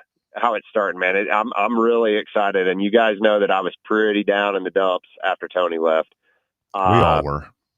Still trying to figure out where that extra $5 million went. It's certainly not on the summit. See you later.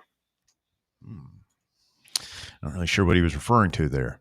Yeah, my thing with the beard is obviously I think he's going to grow it back, but you shave it for the interview, right? Because you want to project a professional. I almost think because they know you, they know who you are and what you look like. Is that almost laying it on too thick? I don't know. After hearing him, what he said, what reports have been, and what he said himself, Danny may not know Josh before the interview. He knows who he is and what he looks like. I don't know. You don't walk into the interview with the guy and be like, "Oh, that's what you look like. I thought you were Mexican." Yeah, he's a handsome dude without the beard. Looks good. You wish he'd go opposite Tony? Like Tony got the beard when he got here. He's a baseball here. guy. He'll grow. That scruff will start up at some point in the season. Yeah, superstitious. I'm not shaving again until we lose. There's a lot of talk about his handsomeness. Seems makes you uncomfortable a little bit. Well, you feel because your boy's not here anymore. I mean, everybody was in love with Tony, men and women alike. I mean, Elander has a lot to live up to. I'm just saying. I support this guy. Let's get his program off to a good start. I think you called him. You saw him at that basketball game. You said he was fetching. Hey, he was fetching. Yeah, I think so. I've not heard that as a adjective to describe somebody in a long time. Yeah, he's fetching. He's an all-American looking guy. He's got his wife, the kids. They're a great-looking family. Bear didn't say that, though. I will. Oh, Mr. Darcy, you certainly look fetching tonight in your vest. Very fetching. Coming up, hour number 3 of The Drive. We'll start the top 5 at 5. Yes, Josh Elander, new Tennessee baseball coach, joins in 25 minutes. Stay with us. More Fan Run Radio coming up. The Drive. The voluntary reaction. This football season, tune in to Big Orange Country's post-game radio free-for-all, The Voluntary Reaction, presented by the Griffin Law Firm. We'll be live on the Fan Run Radio app as soon as every UT game is over, taking your calls and breaking down the game to levels that can only be described as beyond scientific. So tune in and drink with us from the keg of glory or drown in the pool of despair, The Voluntary Reaction on Fan Run Radio. The Voluntary Reaction. Raw, unfiltered, real. Citizens National Bank. Don't let the chaos of the holiday season slow you down. Adding your CNB bank cards to your digital wallet makes checking out fast and easy. Forget digging through your wallet or entering payment information. Just tap, pay, and you're on your way. Add your bank cards to your digital wallet for a smoother shopping experience. Citizens National Bank. Banking never felt so good. Member FDIC, Equal Housing Lender.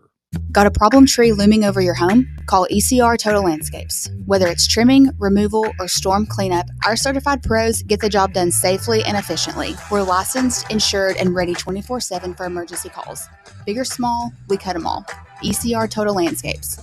Call now for a free estimate, 865-384-2012, and mention promo code FANRUN for free stump grinding on any tree removal now through the end of the year. Also, visit us at ecrtotallandscapes.com. Hey, this is Bo Kregner with the Kregner Group at Realty Executives. You know, in sports, home field advantage matters, and it's the same in real estate. Our team knows every neighborhood, every play that gets you the win, whether you're buying your first home or selling for top dollar. Let's get you in the end zone. Call me today at 865-742-1035 or visit BoKnowsHouses.com. The Kregner Group, walking by faith, serving others. Got a flat tire? Strange noise under the hood? Don't stress. Roll into Matlock Tire and Auto Service. From oil changes and brake repairs to brand new tires, Matlock's certified techs do it all. Fast, friendly, and fair priced, Matlock is the home of the price match guarantee. Bring in any competitor's ad, and Matlock will match the exact same tire for the exact same price. Matlock Tire and Auto Service, 5 locations in East Tennessee. Visit MatlockTireService.com to find the location nearest you and schedule your appointment. With over 60 years of experience in the industry, Merritt Garage Doors has a wealth of expertise in commercial overhead doors in the East Tennessee area. Merritt offers a wide range of door styles like sectionals, rolling steel, high speed, and sheet doors. They also supply and install a wide range of dock equipment. If your business is in need of overhead doors, no matter the type, look no further than Merritt Garage Door, Knoxville's best and most trusted overhead door company. Contact them anytime for a free estimate at 865-933-5319 or online at merrittgaragedoor.com. You're listening to FM 105.7 and AM 1340, WKGN Knoxville, and W289CU Knoxville, Fan Run Radio. The following radio theater is brought to you by Men's Pro Knoxville. Hey, Dad, can we play football? No, buddy. All right. Pops, want to work out? Maybe later. Hey, kids are in bed. What you up to? Tomorrow? You've got one life, and it's too short for not nows, maybe laters, and tomorrows. If you have ED and performance issues, your family, friends, and even your career has already been affected. Book your discreet evaluation at Men's Pro Knoxville and turn your tomorrows into today. Yes! Touchdown! Come on, one more, Dad. Today! Push, Dad. One more. Come on, push. Hey, kids are in bed. What you up to? Tonight. Call 865-544-8220 or book now in under 30 seconds at menspronknoxville.com. Men's Pro Knoxville, for every man in every season of life. It's time for The Drive's Top 5 at 5. Quitting time on your Thursday, 5 o'clock here on Fan Run Radio. I'm Russell Smith. Thanks for tuning in to the show this afternoon. We've got new Tennessee baseball coach Josh Elander coming up in 20 minutes right here on The Drive. In the meantime, we start the top 5 at 5. It's brought to you today by Knoxville Smiles. Here's Walker. Thanks, Russ. At number 1, former Tennessee basketball star Chris Lofton, baseball coach Rod Delmonico, and softball coach Ralph Weekley highlight the 2026 University of Tennessee Hall of Fame class. The class of 9 is made up of 5 Vols and 4 Lady Vols. The others joining the Hall of Fame are women's basketball's Shira Ellie, track and field Lawrence Johnson and Brenda Webb, golf's Erica Popson, football's Charles Rossenfelder, and soccer's Kylie Rossi. Who's Shira? Is it Shira Eli? Or? It's Eli. Eli? Yeah, Okay. because I'm getting her mixed up with Kyra Elzy. Kyra Elzy. Okay. Okay. That's who it was. Who was at Kentucky for a minute. Yep. Huh. When did Shira Eli play? I remember the name. Yeah, I don't know. Honestly, Late 90s, early 2000s, maybe. I would say so. All right. Good. That name does sound familiar. Good group right there. Charlie Rosenfelder. He was a teammate of Swamp Rat Dewey Warrens. I just remember hearing Dewey talk about old Charlie Rosenfelder. Mm-hmm. Yeah, he played way back in the day. Apparently 65 to 68. Offensive lineman. A 2-time first-team All-SEC guy. 68 consensus All-American on our 68 Lichtenhouse National Championship team. Backbone of an offensive line that paved the way for the Big Orange that year. At number 2, the number 12 Lady Vols are back in action tonight, taking on the Lady Belmont Bruins at Thompson Bowling Arena. The game starts at 7 p.m. and is available on the SEC network. The Lady Vols are a 21.5-point favorite. You taking the 21.5, Bobby Big Bucks? I don't bet on women's basketball. Talk to John Reed about sexist or something? No, I just don't know I don't enough. mean that as a sexist comment. Just don't know enough. I'll tell you what, I want to see him drop. You need to live up to your name, Kimmy. Yeah. Beat him by 100. It's a legacy game against Belmont, you're saying? Yes. Yeah. Early season litmus test here tonight against It's a Belmont. baby. I want a baby club ceiling tonight. Yeah, I definitely like the Lady Vols to have felt the pressure after a tough one last week and cover that 21.5. I'm with Bear. I think they're going to crush them, especially at home. Feels like that. I just ask this as a newbie to the show, is the baby club ceiling, is that for comedic effect? It's a bearism. Okay. He said that in earnest once. Yeah. Okay. I don't know how long he's just been wanted to saying make it. sure what I It's was stuck. I figured I was missing something. So I don't know where it came from. Yeah. It's just That for was a bear. baby club ceiling right there. yeah. No, I mean I've heard the term before, just never quite like that. It's a little aggressive to say the least. Yeah. At number 3, the NFL filed a grievance against the NFL Players Association, asking the union to stop its annual team report cards and saying the exercise violates the collective bargaining agreement by airing public criticism of teams. The league claims the report cards, which poll players on various aspects of working conditions, violate a CBA clause that says NFL owners and the union must, quote, use reasonable efforts to curtail public comments by club personnel or players. Is that the thing where the Athletic always reports Yes. about like who has the best cafeteria that. and all that? Yeah, I the love NFL that wants stuff. the NFL wants it gone. They're embarrassed. Oh my god! But no fun league. Good. Like be embarrassed and improve your thing. Listen to your employees. Why would you? I don't understand that. Why would you? It's embarrassed to like the Bengals and the like the That's teams with me. the bad facilities. Maybe the Titans in there, but It's exactly why. The owners of the NFL, who are the ones that come up with this stuff, are embarrassed that their bad running of their franchise is out in the open now.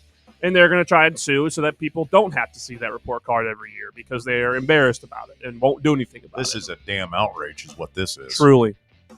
Keep the report cards Trying to write alive. a strongly worded letter. Let me tell you. At number 4, there's a couple of good college basketball games tonight. The basketball backyard brawl between West Virginia and Pitt will take place in Morgantown at 6:30 on FS1. Later, the best game of the night is between number 2 Purdue and number 8 Alabama in Coleman Coliseum. That one is on ESPN2 and tips off at 7 p.m. Bammers will be bloodthirsty tonight. I think they're 2.5-point favorites. That should be a fun game. I remember this game last year up at Purdue because it's a home and home. I remember it being a really, really awesome game. It was great. So I'm hoping to see something like that.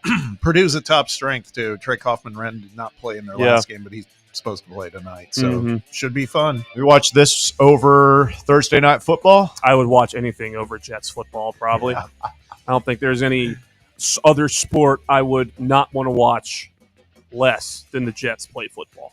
I mean, they're still adjusting to this. Alabama is good at basketball.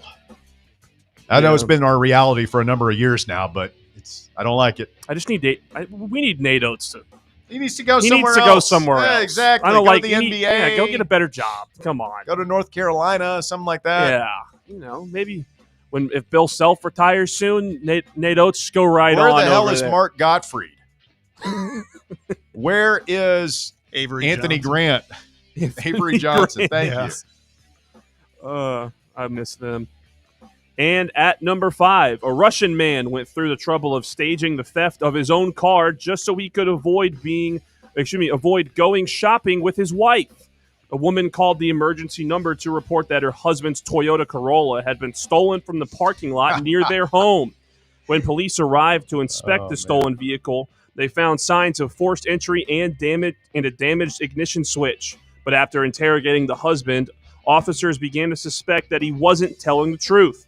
The more they pressed, the less the story made sense, and after analyzing all the evidence, the police concluded that the man had staged the carjacking as an excuse to get out of a shopping trip with his wife. Completely understandable, Russell.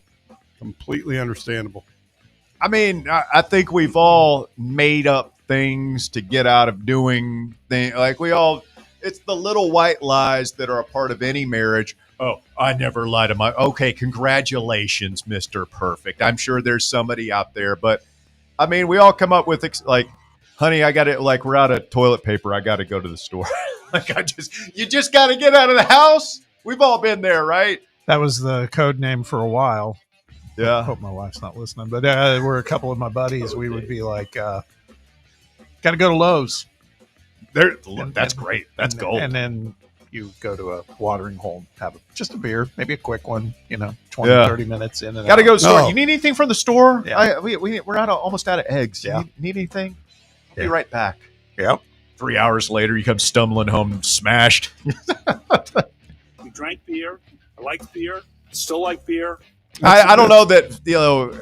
accusing somebody of a crime, like bringing the police involved, like that's falsifying a felony. That's probably not going to go well, but we've all been there. This guy just flew a little too close to the sun, got burned. I'm just saying I'm not going to judge him until I had a chance to hear his wife talk, see what she's all about. Mm-hmm.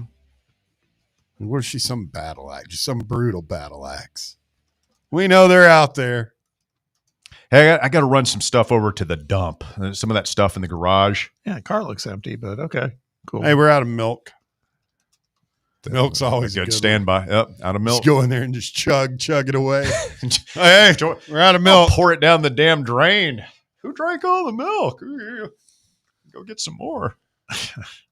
You got to do what you got to do. Sometimes we love our ladies. It's nothing personal. I just need some time alone. It's a little too loud. The kids are screaming, maybe nagging a little bit. I've heard enough about your day. I need to get out, get on the road, put it on a podcast, and just maybe that last one you might want to rethink. I heard about your day. I'm like, how much do she we really listens need to the know? show. She does, but she knows. But Sue, yeah.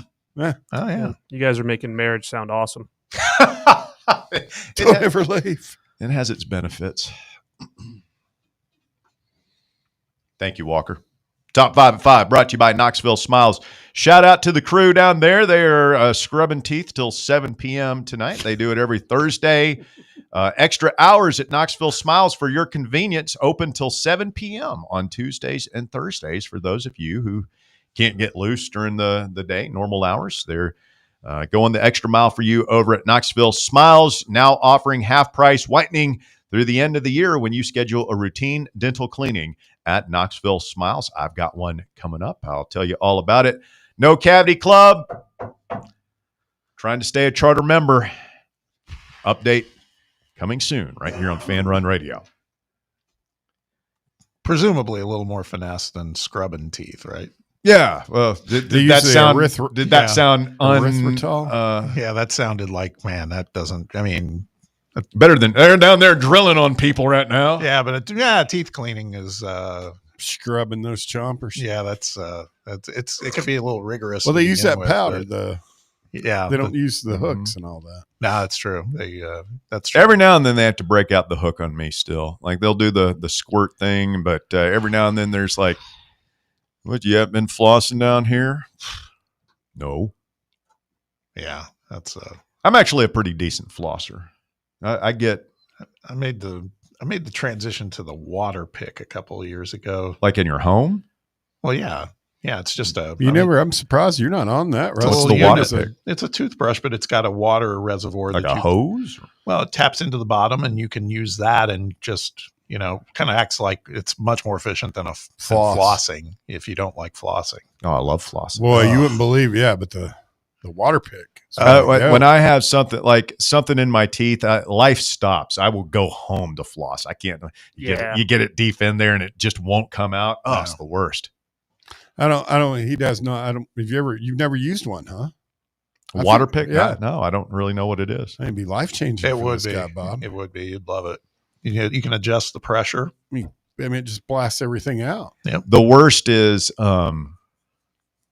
it's not happened to me in a long time, knock on wood again, but I went through a spell like a couple of years ago where I would go to lunch. You ever go to lunch with somebody and you're having a salad or something? You know where I'm going with it. And you get in your car and you're like, you look up in the mirror and you realize you've got like a big green thing like right in between your front teeth. And you're like, oh my God.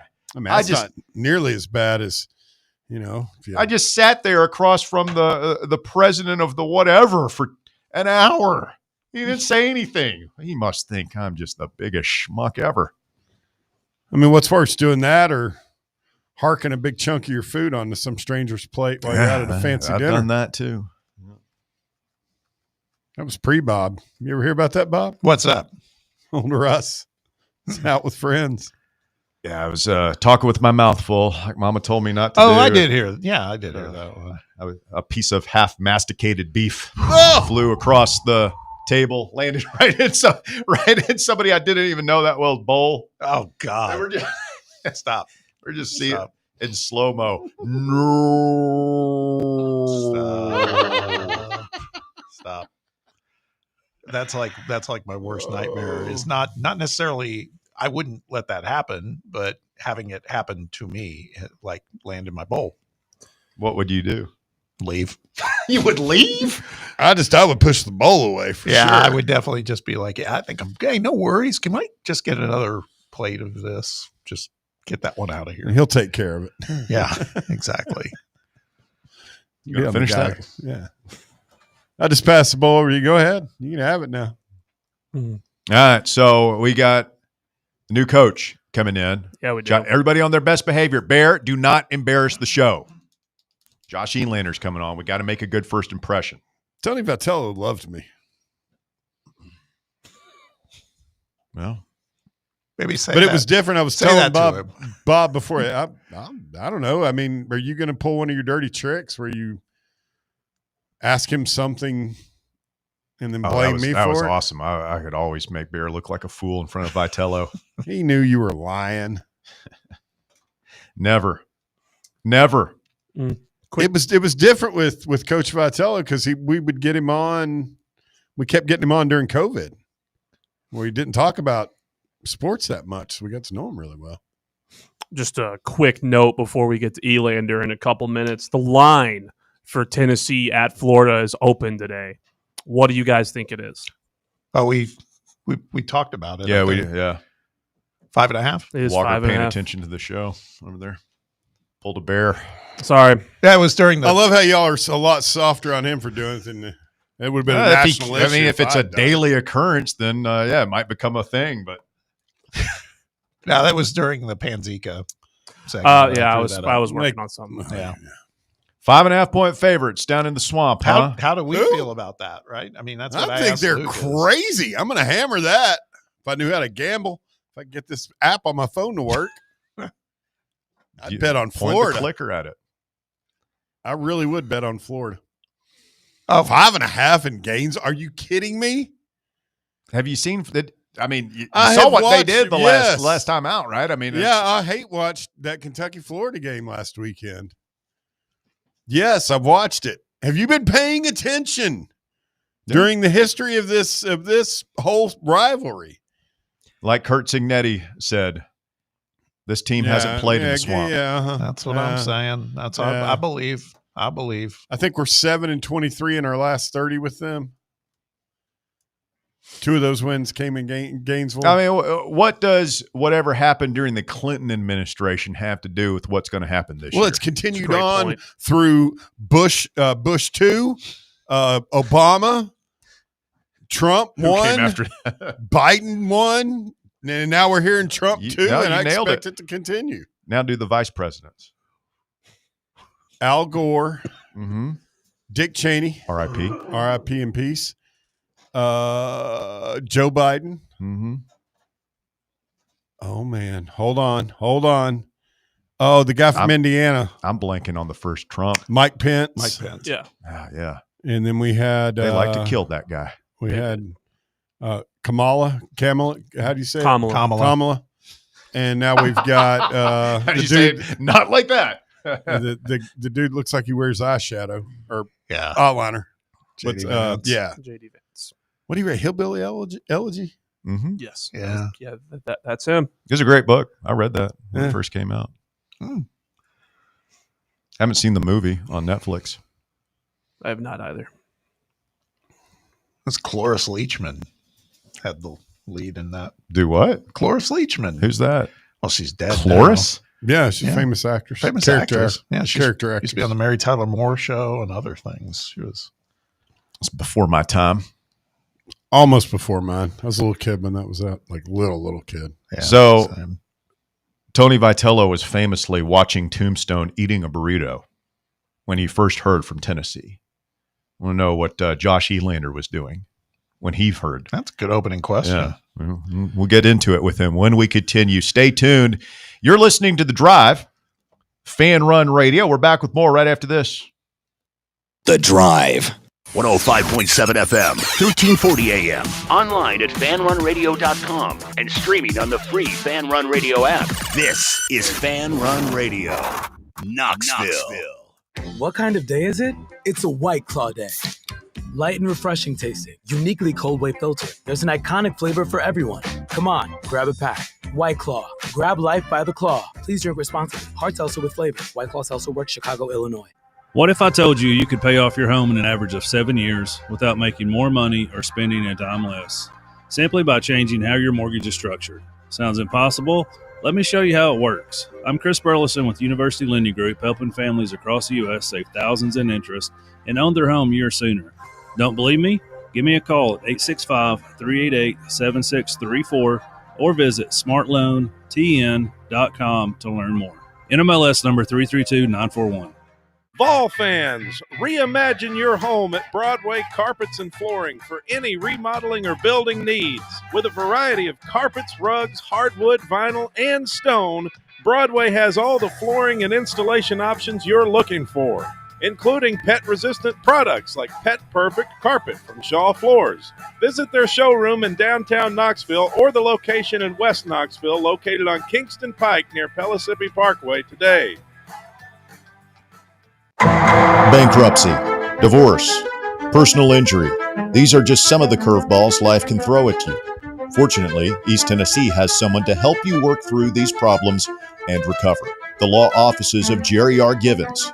If you're in need of legal advice, call today to set up a free, no-obligation consultation. 865-801-9250. As always, the phone call is free, the advice is free, so what do you have to lose? Call 865-801-9250 or go online to jrglawtn.com. That's jrglawtn.com.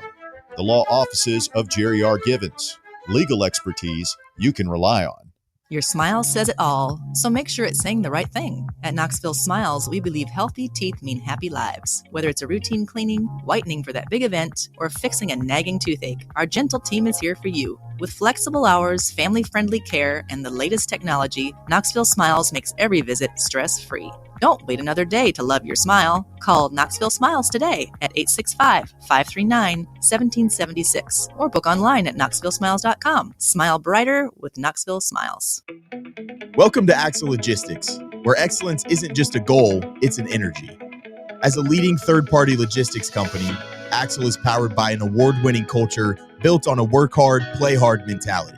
Here, the drive for success is contagious and hard work never goes unnoticed. Whether you're just starting out or looking to level up, Axle Logistics is the place to launch your career. Join us and take your ambition to the stars. To learn more, visit axlelogistics.com.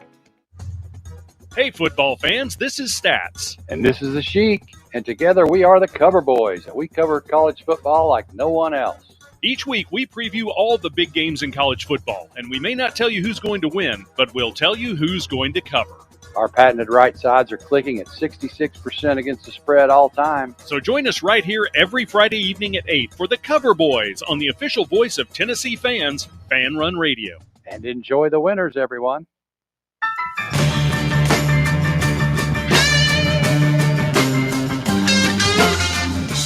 Back here on The Drive, Fan Run Radio. Russell Smith, Bob Baskerville, Baron Walker Smith, no relation, through the glass this afternoon as we are pleased to welcome to the program the new head baseball coach at the University of Tennessee, Josh Elander, joining the show. Coach, good afternoon. How are you, sir?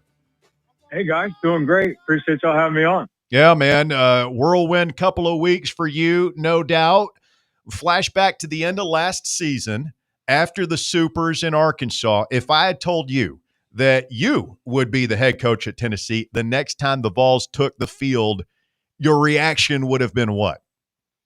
I probably would have laughed at you, to be honest with you. I think that's the easiest thing. And no, that was a crazy deal over there in Arkansas. Great program and all that, but very thankful for the opportunity here and excited for what's to come.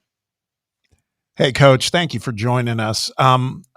I do want to talk just a teeny bit about personnel. We got a lot of other questions for you, but one that I wanted to talk about, there's been, lots of folks we follow in the media that has kind of wrapped up what fall practice looked like. And the one thing I noticed was you talked about the pitching, and you talked about how the pitching could still be really, really effective, may look a little different. And I from the writers, I saw some of the names that were mentioned, and the one that was not there, and I wanted to get your take on this, was Landon Mack. And I didn't see him mentioned as much by the writers, not so much by you. And my curiosity there is, how'd the fall go from your perspective for someone like Landon? I know, like Bo Rudy, Evan Blanco, we heard a lot of good things about them. How'd it go with Landon? Yeah, I think we can look at how it ended. I mean, Landon threw the ball as well as we've seen it. I mean, it's kind of the premium stuff to give fans kind of a look at what's to come. It's a similar, even delivery and kind of makeup as Chase Dolander, right? Yes. So obviously he had a great career here, but he's like 95, 97, one of the better breaking balls on the team, throws two different ones, also a changeup, but a premium athlete, elite competitor. He was one of the few guys in the portal that was a Team USA collegiate team player, but also had a few years of eligibility left. So now on the offensive side, we got a pretty good group this year, right? So when he was on the mound, our guys were hooked up and locked in. And again, so there was a little bit of growing pains there, but I think he's got a chance to be one of the better pitchers in the league. And the stuff objectively is very exciting and undeniable. You got a lot of good problems to solve, Coach, with so many players that look like on paper that they are worthy of being everyday starters in the SEC. So many pitchers who look like they can be weekend starters in this league. Of course, there's only 9 starters in the lineup, three weekend starters. What was your message to the guys as fall ball concluded last week, as they head into what is obviously going to be an extremely competitive offseason? Yeah, we talk about a ton of recruiting. Again, we want our guys to earn everything they get between the lines. So those conversations start when those guys are young and going through. We don't make promises, hey, you're going to be the shortstop, this or that. And our guys know and love the fact that once they get between the lines, it's may the best man win, right? So I think the competition internally will prepare us for the competition externally when we get to the league, because I think this year with the portal and some other things, it's going to be as deep as it's ever been. But I'm excited to see who handles that the right way, right? Because sometimes the competition can scare guys a little bit and put them in a bad spot. But for the guys that make it through, they're going to be the ones that, again, it's going to put them in a better spot to have success when we got a different color uniform across the way, which we're getting closer to that every day right now. Hey, Coach, I had a chance. There's a podcast I do in addition to this show, and this was a couple weeks ago right after you were named, and I had the good fortune to be able to talk with Reese Chapman, and great kid, obviously. And I'm just curious because he's so excited about, coming back for one more season. As you look around that locker room, you guys have a lot of talent there. You got some mainstays, but it feels like he could be one of the anchors, right? I mean, talk about Reese a little bit. Yeah, just a phenomenal kid, an amazing family. I think the first time I saw Reese play, I believe he was in 9th grade at a random high school outside of Atlanta somewhere. Played for Brandon Goins, who has worked with PBR. Now he's actually a coach down at Texas State, but just an easy kid to root for, But I think defensive versatility, what he did last year, I mean, did an amazing job in right field. Threw out a bunch of guys, had a perfect fielding percentage.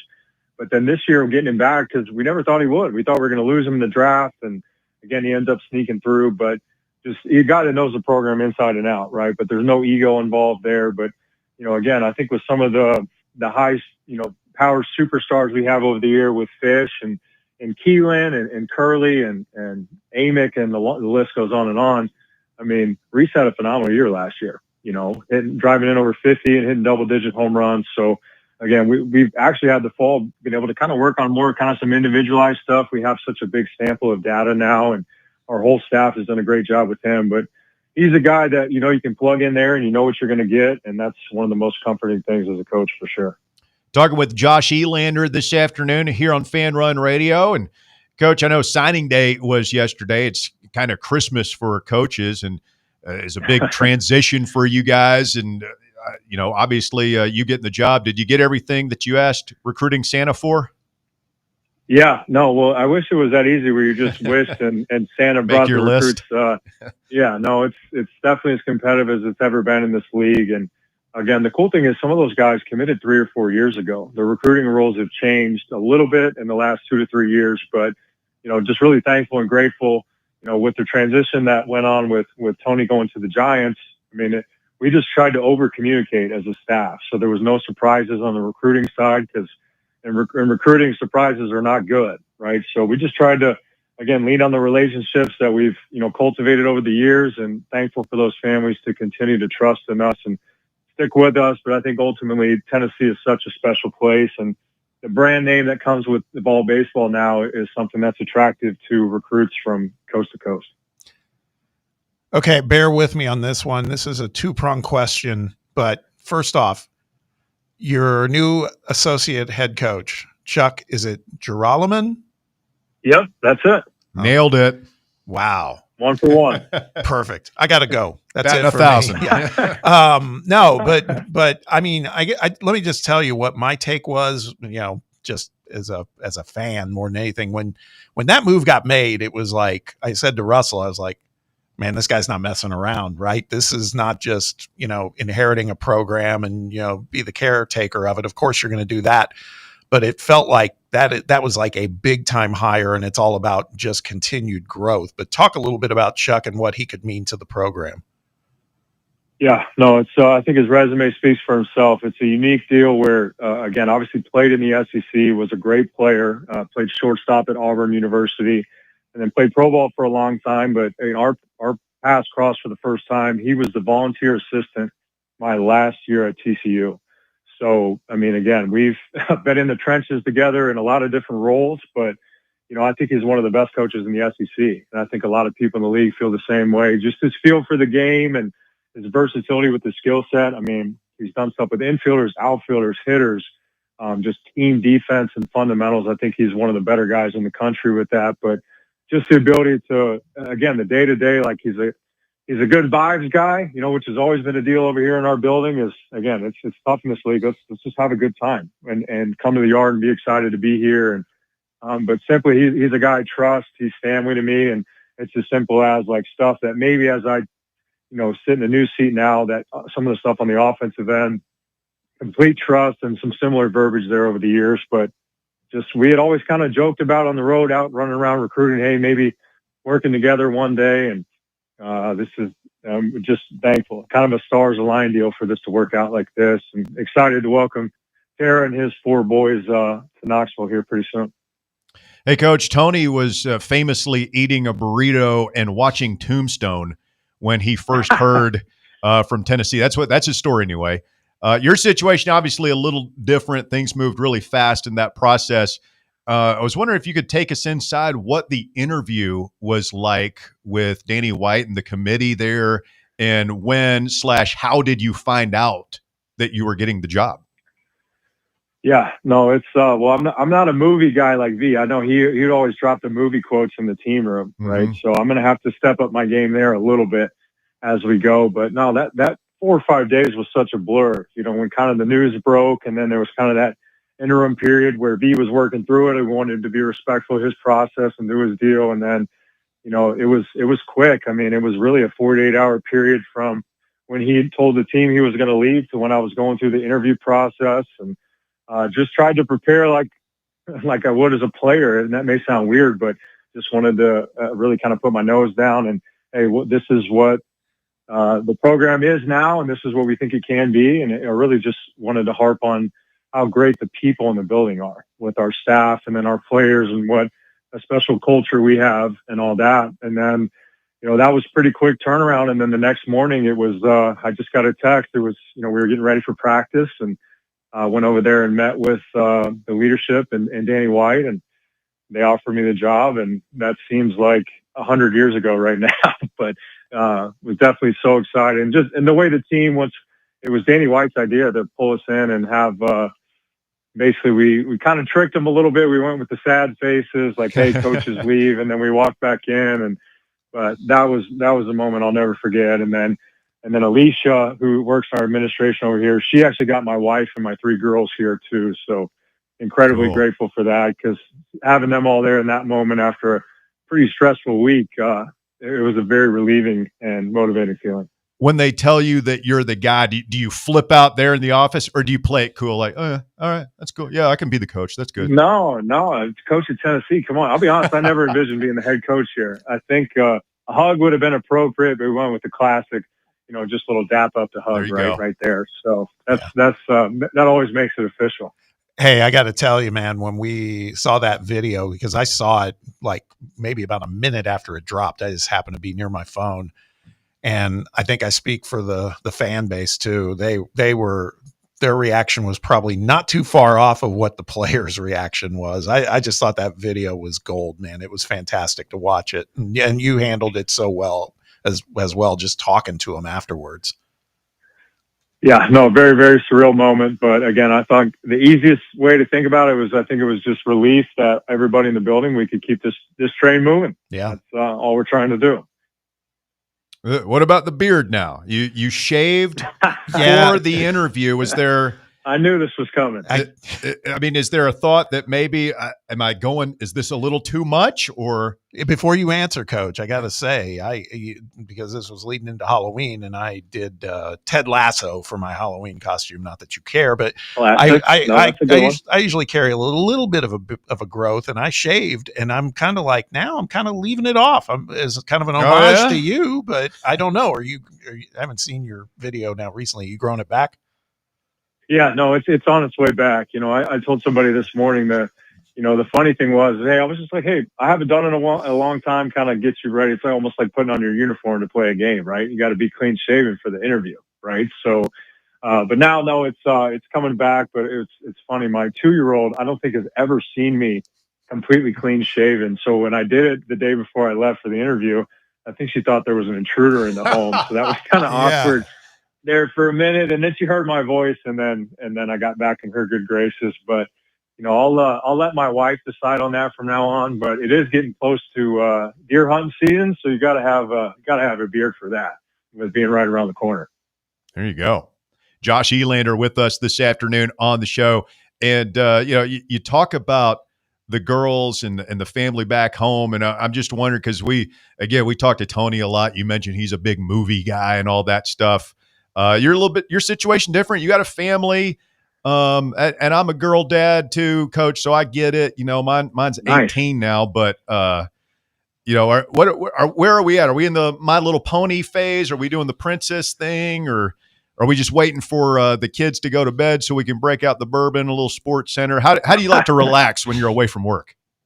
Yeah, no, that's a good question. Well, I think one thing we've always tried to do, and Tony was amazing about it, is just being able to integrate my family into, whether it be coming to a game or coming to practice. And they had good feel. They were never in the way, but it's important for me our girls to be around and meet our players and all that. It's a family thing. If we're going to talk about recruiting, we got to live it. But, really for me, I'm a pretty simple guy, man. I mean, I like hanging with my family. I like being at the ball field, and I love recruiting. So, for me, I'm not like not a big movie guy. I think really just kind of, again, just leaning on whether it be one more phone call with the recruit or a little more intentional about one-on-one time, with my girls at night before they go to bed. But, again, just nothing too crazy, man. But if you do this thing right, it really is a 24/7 job. It really is.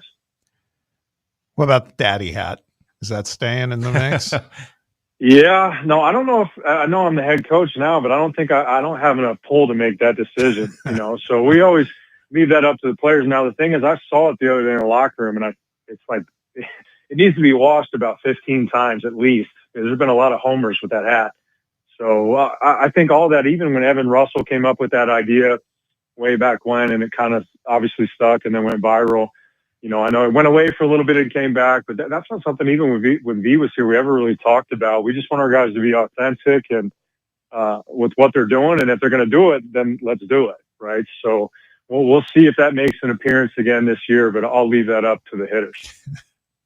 You imagine what that thing smells like? I don't want to think about it. Yeah, it's not good. It's not good. Hey, Josh, last thing for me here, obviously replacing Tony is a tall task. He was not only super successful on the field, but he was a rock star off of it. And I'm just wondering, what are your thoughts on how you connect with this fan base, the media, et cetera? You're doing fine here, by the way. Do you feel like you have to change anything now with the bigger spotlight that's inevitably going to fall on your shoulders? Yeah, no, I think it definitely got to evolve for sure. And then again, just to be able to have kind of a backseat deal to seeing the impact V had in the community. I mean, it was just amazing. I think some of that is just being present at other sporting events, and it's been cool to see how great all the other head coaches get along and all that. But, actually I had a call with Marcus Freeman right after I got the job, and some of the best advice he gave me, and I don't know if he wanted me sharing it, but it was very simple. It was like, hey, you don't have to become something you're not. You got to stay true to who you are, right? So again, that's something I'm excited to get to know more people in the community and be at more sporting events and have my girls there with me. But at the same time, again, we've never talked about, even when V was here, about, hey, we've accomplished some great things as a group, but, we really did put our focus into each day of just trying to, again, get our players better, take care of them, recruit at a high level, and then again, just kind of attack each day. And I think with, the majority of the people being here in the building, that's how we're going to keep rolling here moving forward. Well, Coach, we can't wait, man. We love this baseball thing. I've been doing this show 15 years, and college baseball was just not something we talked about at all, quite honestly, before Tony got here. And what you guys have built is incredible. It's fun. It's entertaining. Gives us something to talk about and in the summertime. So we are looking forward to it. What are your thoughts, man, when you walk out into that brand new ballpark that you guys worked so hard to make a reality with this super talented roster that you guys have assembled, and now you're the guy standing there making the hard calls? Yeah. No, again, too, I think this program will never be about one guy, right? I think, it's cool. I got to see Chase Elander and Max Ferguson and Drew Gilbert were all here, and Trey Lipscomb. Everybody's in town. One of our former players is getting married.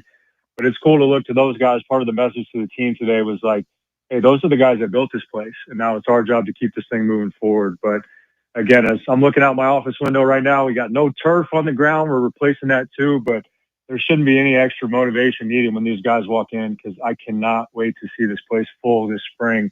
It's going to be a pretty good time over here at Lindsey Nelson. So you got to move into Tony's office and everything. Did you redecorate a little bit? Say, time to put my vision in here?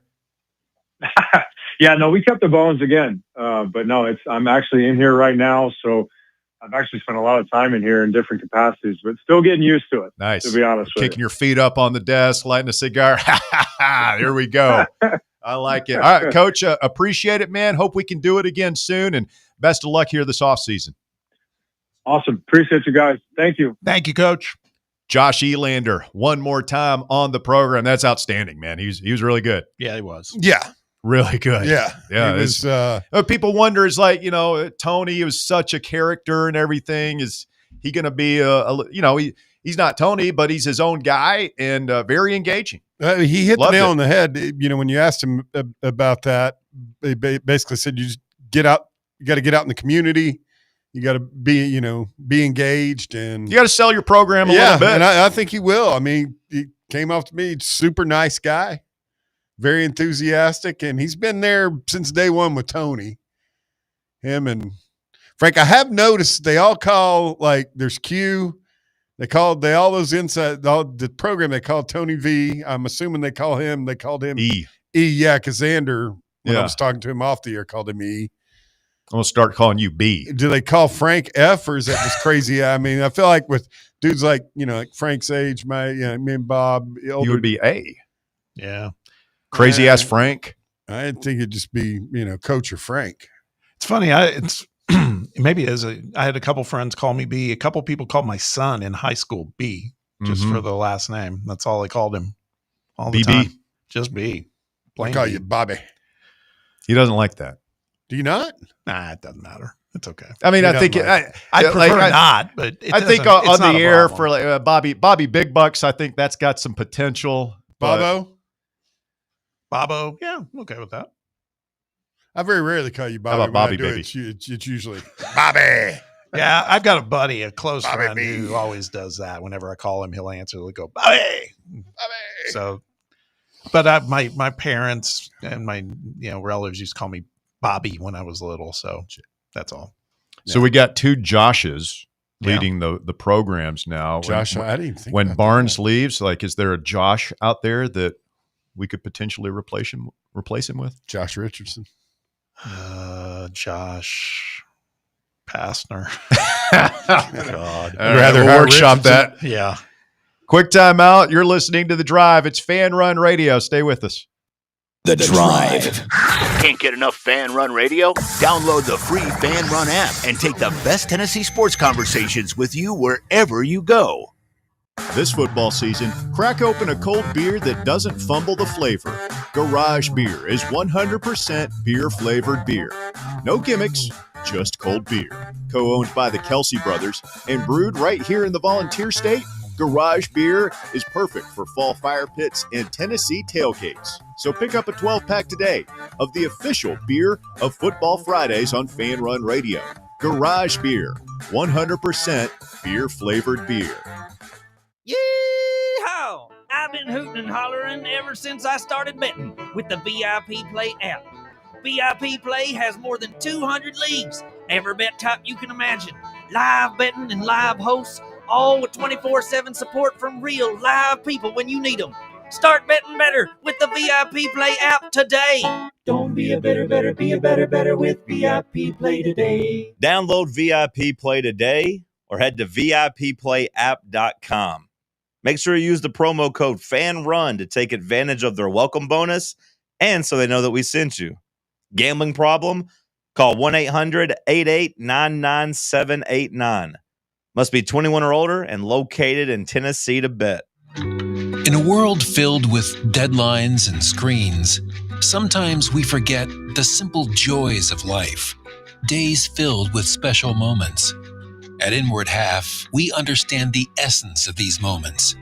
Feel the difference between our breathable fabrics and flexible apparel as you disconnect from the hustle and bustle and reconnect with what truly matters. Inward Half. Simple luxury for on and off the course. It's time for the North Knox Siding and Windows High School Football Player of the Week. Brought to you by North Knox Siding and Windows. Call 865-689-0505 or visit them online at northknoxsidingandwindows.com. This week's North Knox Siding and Windows High School Football Player of the Week is Greenville High School quarterback Caden Baugh. Baugh was a perfect 11 for 11 passing for 274 yards and 4 touchdowns in Greenville's 56-10 win over Carter last week. Baugh also carried 5 times for 107 yards and 2 more scores as the Green Devils advanced to face White County in round 2 of the playoffs. Greenville High School's Caden Baugh, this week's North Knox Siding and Windows High School Football Player of the Week.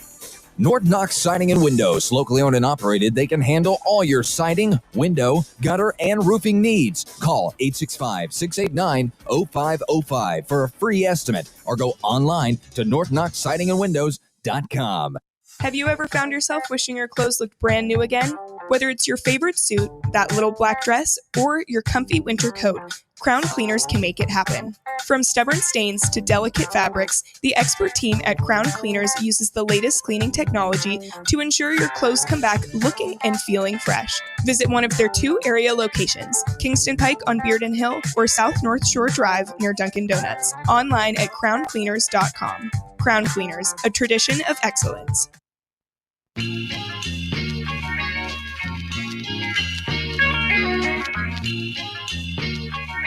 Fan Run Radio, The Drive continues, wrapping up here on a Thursday evening edition of the show. Outstanding first appearance, I got to say, by our guy Josh Elander. Really excited about the future of Tennessee. It was before. That did nothing to tamp down my enthusiasm.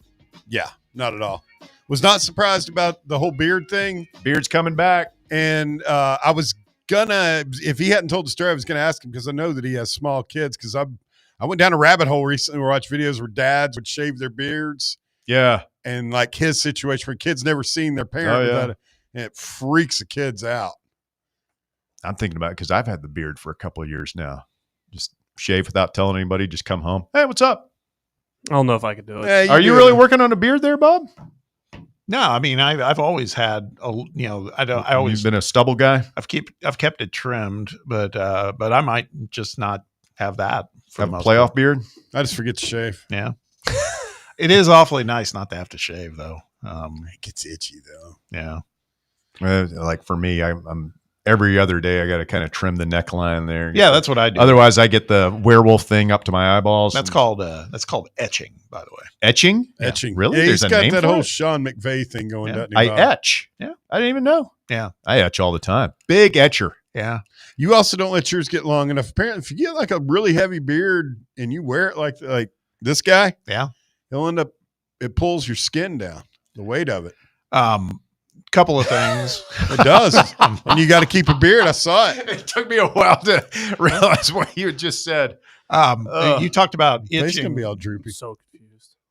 You talked about the itching part. And this worked for me. A guy had told me when I did grow it out for a little bit, use it just once is all you need to do. A little bit of like conditioner, like shampoo conditioner, and that'll calm done it that. down. Yeah. Take the itch away. Second of all, my biggest pet peeve on the beard thing is, and I don't begrudge anybody growing a long beard, is the ones who grow them and then they mess with them all the time. Like, Oh, it's disgusting. twirl them and Yeah. When I stroke my beard, like you can't, when you have, it's just, I'm always kind of. He's talking about those big. I'm talking about like ZZ Top thing. Yeah. Like I saw somebody at a restaurant doing it, and it's kind of gross while you're trying to eat. I couldn't imagine letting mine get longer than it is now. Yeah. But even there, I'm telling you, It's still pretty, like, it's long right now. Like, it's noticeable. It just, when I first grew mine out, I didn't realize my beard could be so red. It's weird. All right. Real quickly, before we get back, I want to get Jay in here before we get off the air. Report on A to Z Sports. Apparently, Chris Phillips, SEC Unfiltered, went on 104.5 The Zone this afternoon, their afternoon show, and said that his people in the industry are telling him that Heupel would be willing to leave Tennessee for LSU. What? say that one more time. Chris Phillips of SEC Unfiltered. I believe Bob had him on. Yeah, Chris was a regular on my Under regular Review show. Yeah. He's on 104.5 The Zone doing a radio hit. Says his people, his sources are saying that Josh Heupel would consider leaving Tennessee to go to LSU. Oh God, I don't think he would. that's scary. I don't believe it. I mean, right now, do you? You're working for a guy that you've worked across 2 universities with. You've got all the job security in the world. You're at a place that's got fans are starting to chirp a little. Fans may be starting to chirp a little, but you want to go down there to LSU and work for you. Walk into that 3-ring You get at least 2 years. Oh, start that clock. Here's the thing. I don't think he's going to go either, but I think all these coaches, whenever you're Lane Kiffin, Lane Kiffin's been linked to LSU in Florida. You are Summerall. You are Alex Golesh. You are Josh Heupel. If there's a report that says Josh Heupel would take the LSU job, I just let it sit there. I just let it be. Let people think it drives up. It makes you look good. Yeah. You're wanted. That's what Lane's doing right now. And even if you have no interest at all in going, I'm not coming out and saying, this is bullcrap, because it makes you seem like a wanted man. It drives up your bargaining power at your current job. Hey, look, I could go to LSU. I chose to stay here. I think you just let this stuff sit. It's the Jimmy Sextonization of college football. Yeah. It's just how it is. Like, these coaches have agents, and they're going to be lobbying like their players picking their team. It's the same thing. Bob, you worried at all about Josh Heupel leaving? No. Quick question. Don't shoot the messenger. Is there a party it's like, no, go ahead. No. We're in a good spot. We can go get a good coach. No, we could get Lane. Not in this cycle. Okay. Not in this cycle. Lane? Just asking. Even if we wanted to. Just asking questions here. Bob said it last week. There's no way they'd let that guy back in here. Jay, you're on the Drive Fan Run Radio. What's up? Russ, what's up, buddy? Hey, man. How you doing? I'm good, Russ. That's interesting you brought that up. I wanted to ask you, Russ, right now, Lane Kiffin stock I think we can agree, has never been higher. Everybody in America seems to want Lane Kiffin to be their coach. He's the golden child right now. If he wins out, which I think he will, he's going to have 40 wins over the last 4 years. And seemingly a playoff appearance, his first playoff appearance. And he seems to be able to do no wrong in the media's eyes. He seems to be the golden child of coaching. If Josh Heupel wins out, he will have 40 wins over the last 4 years. He will have done that playing Alabama and Georgia every single year, plus a Biletnikoff winner, plus also his playoff appearance. And he's got a 2-1 record against Lane Kiffin as a head coach. But all I hear from Josh Heupel, or around Josh Heupel right now, is not being fired, but Josh Heupel needs to get better. Yeah. Josh Heupel is a prove-it year next year for Josh Heupel. Or Josh Heupel is really going to have to show something next year. Or they say, which is crazy because the guy's a first-ballot Hall of Famer, but they say it as an insult, Josh Heupel is Mark Richt 2.0. Why are two coaches that are so similar, results on the field, viewed so differently right now? I think it's just recency. I think Kiffin's 8-1 and Heupel's 6-3 with a couple of losses that probably he feels like should have gone his way. I think there's also this other, it's vibes. Kiffin's kind of, pretty boy, kind of snarky, and Josh is not, man. Josh is just all business, and Josh doesn't do hot yoga. Exactly, and he doesn't do. Josh did shave though, boys. Yeah, and he doesn't. He doesn't do the social media thing, all that stuff. Walker. Well, it's going on what you're saying. It's just how he talks in general. Like Josh doesn't talk. Lane Kiffin does talk to people. Yeah, and people are going to like you, and people are going to like you more as a person and a coaching prospect when you talk to them. Yeah. Actually, that's fair.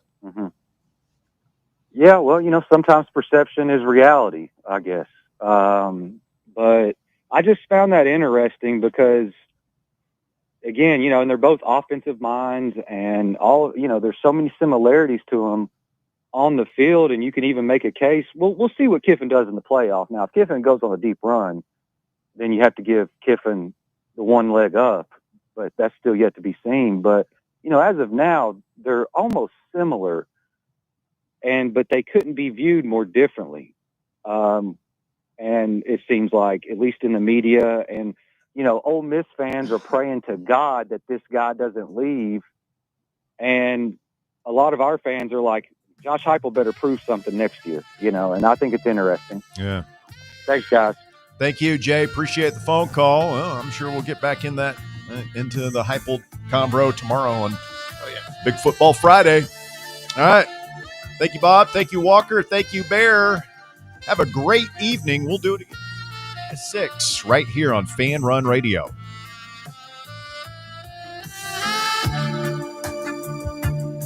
The Drive.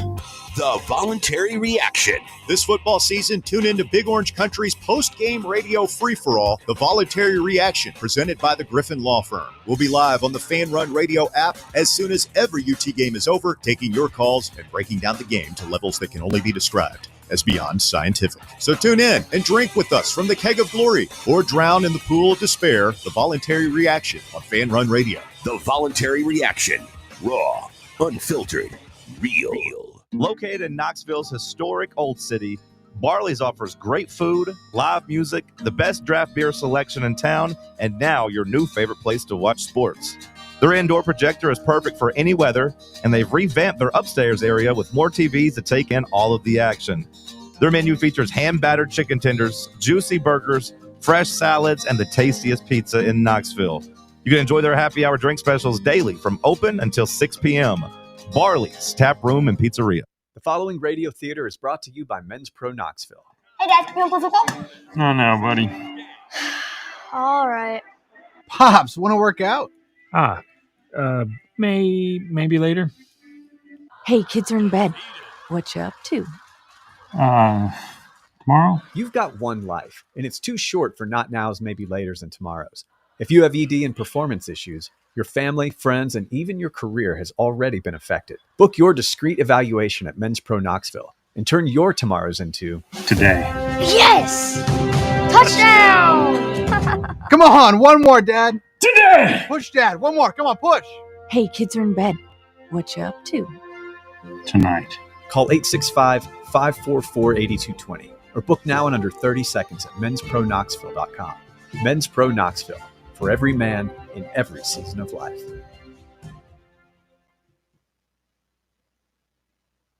Is that old tree in your yard starting to lean a little too much? Branches hanging over your roof? Don't wait until it's too late. Call ECR Total Landscapes today.